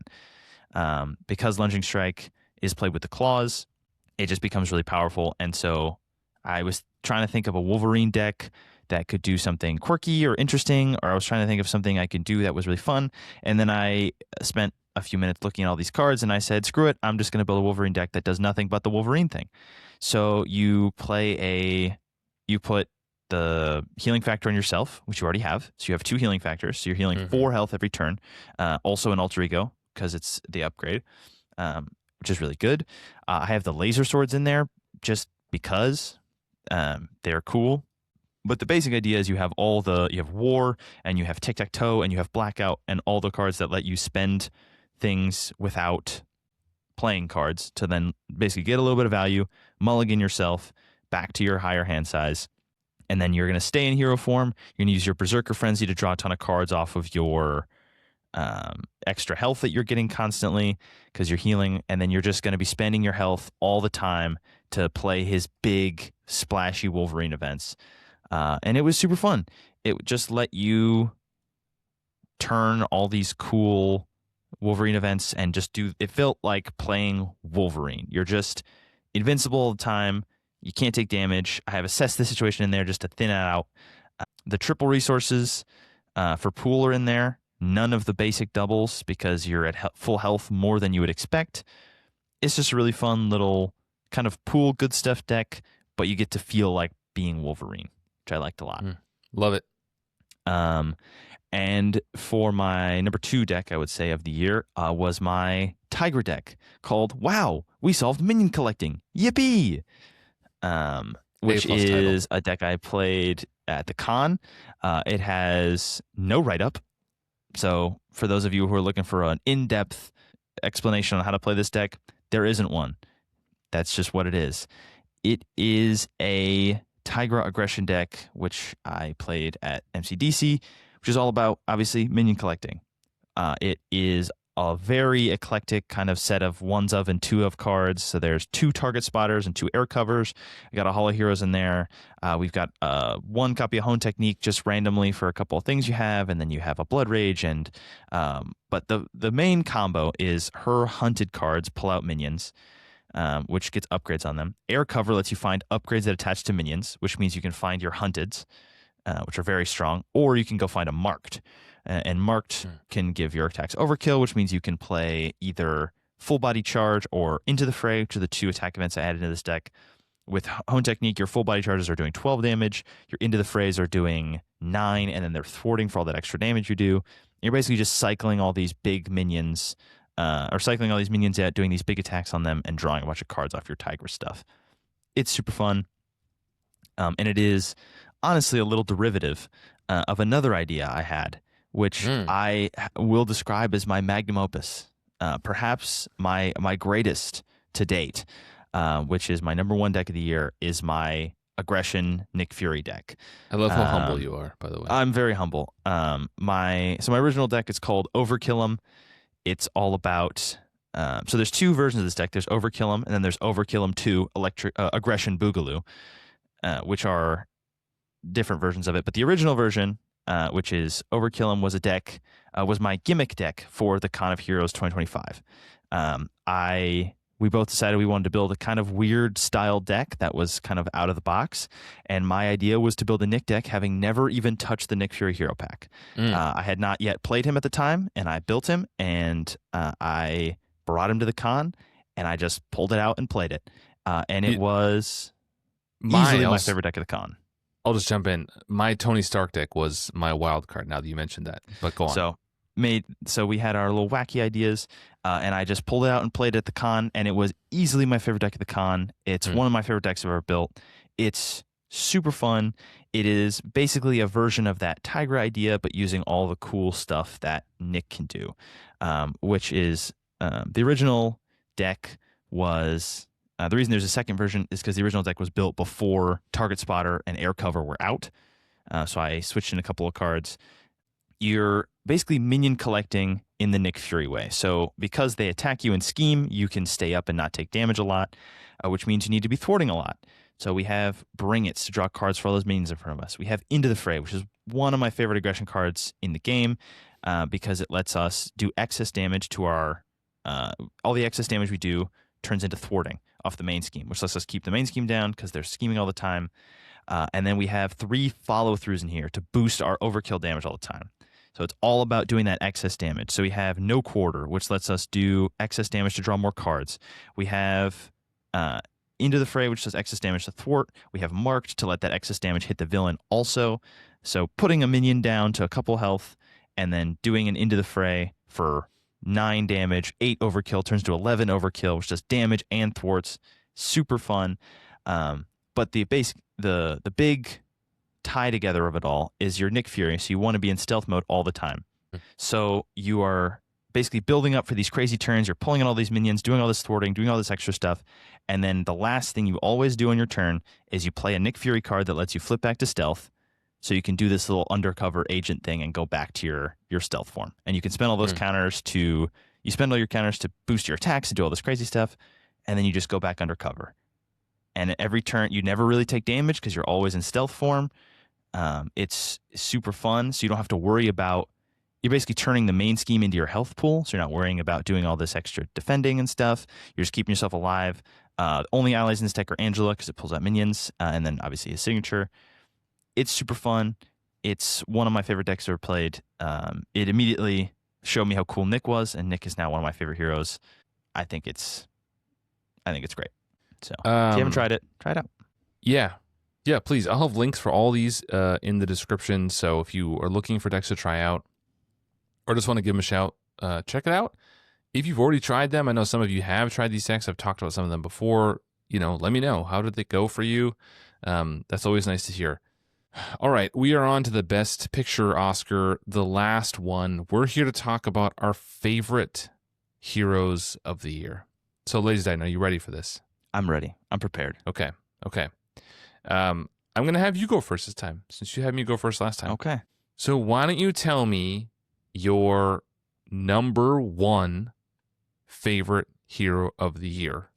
Number one favorite hero of the year. I'm going to pull a little curveball on you. And since I know that we have a very similar list here, I'm going to say we basically go on it together. Number one hero of the year is got to be Nick Fury. It's Nick Fury for me too. It's Nick We Fury. have the same number one. All the way. And because we're excellent podcast hosts and don't want to make it boring where we just say the same thing, my favorite hero other than Nick, because he was the obvious choice for me, was Silk, actually. I thought Silk was super fun. I thought she was really interesting. She does it's like playing a whole different game with her treachery locking down. And it originally seems like it would be really boring and you would just lock down, at least to me, that you would just lock down the 4 nastiest treacheries and keep them in there forever. But she's very much encouraging you to cycle all these cards. So you're not really just like locking things out of the encounter deck. You're doing all this weird cycling stuff, trying to make sure you have the right encounter sets. She's very cool, very interesting. And Eidetic Memory is one of her cards, which lets you, when you pull a encounter card that matches a set of one of your tucked cards, you can switch them. One of the craziest cards I've seen. Super fun, super cool. But of course, Nick Fury, the GOAT. One of my when we did the hero ranking a while back, he was my number 2 hero of all time. He is, I think, easily number 2, probably, or certainly top 5, almost certainly number 2. He's just so interesting. As soon as he got revealed, I knew I would like him more than Maria Hill. He blends that kind of justice and aggression style very well.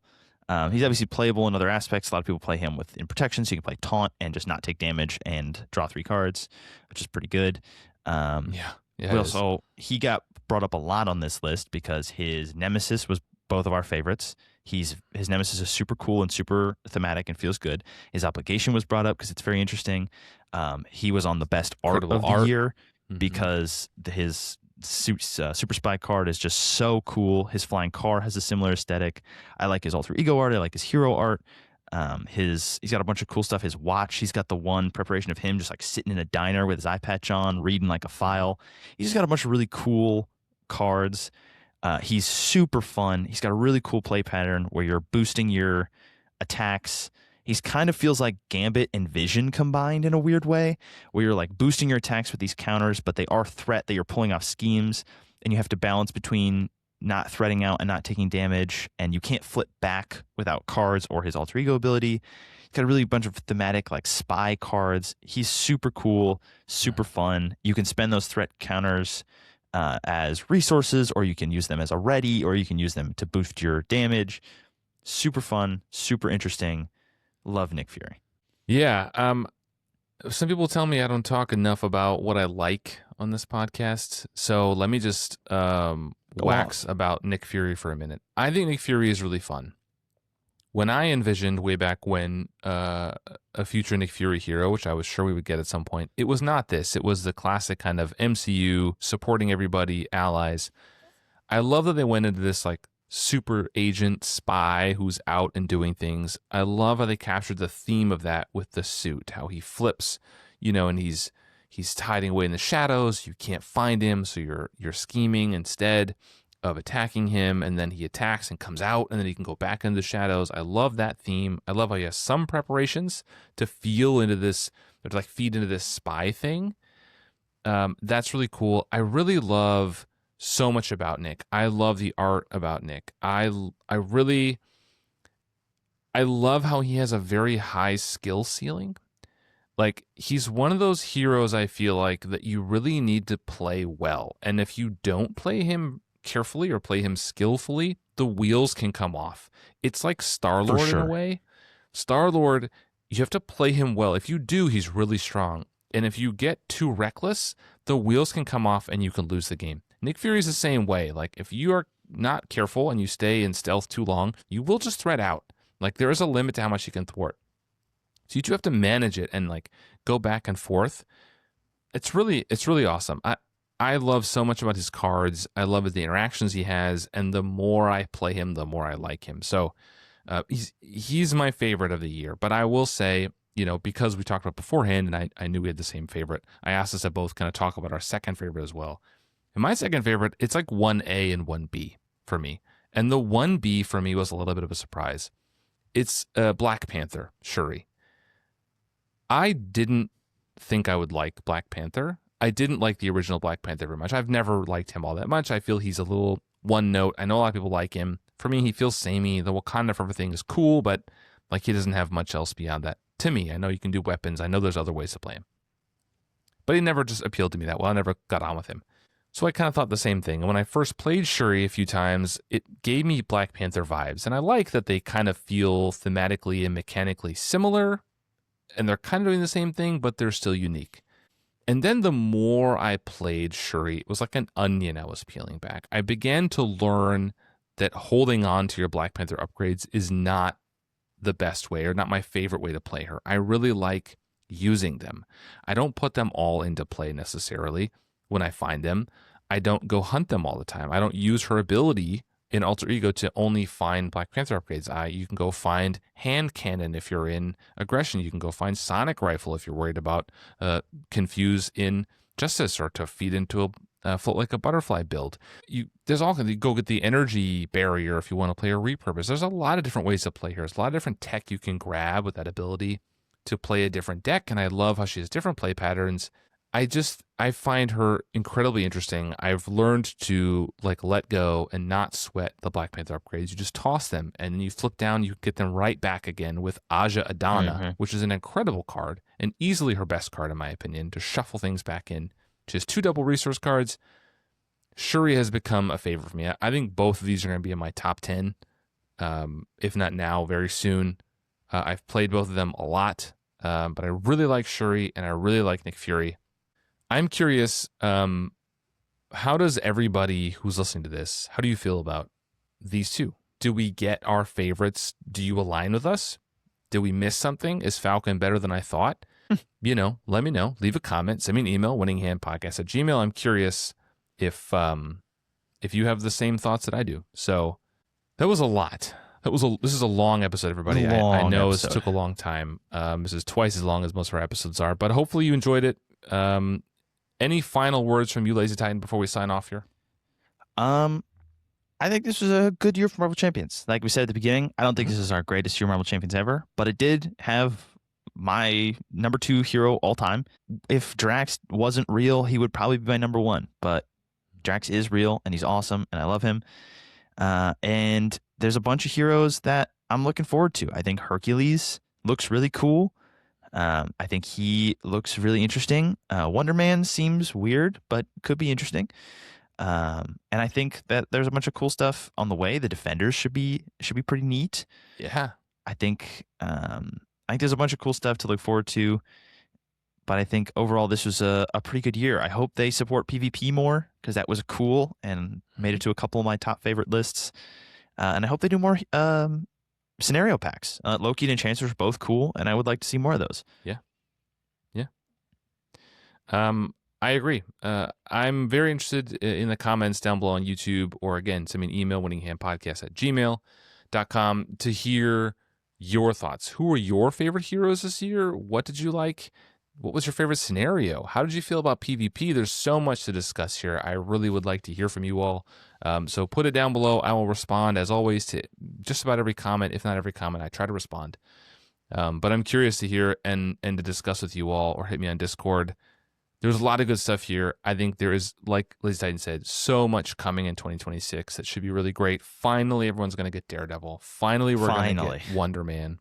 I know everyone's really excited and been asking about Echo all these years. So people have been wanting Wonder Man for the whole time we've had the game. So I'm really glad that they're getting their Wonder Man fix. It's honestly been too long. I honestly have been waiting for Wonder Man ever since I found out who Wonder Man was when they announced him in the article. So I'm dying for it. I can't. Ever since then, I've been just so hyped about Wonder Man that I can't wait. Just can't wait. No, but that was it. Thanks everybody for listening and for watching. I hope you enjoyed it.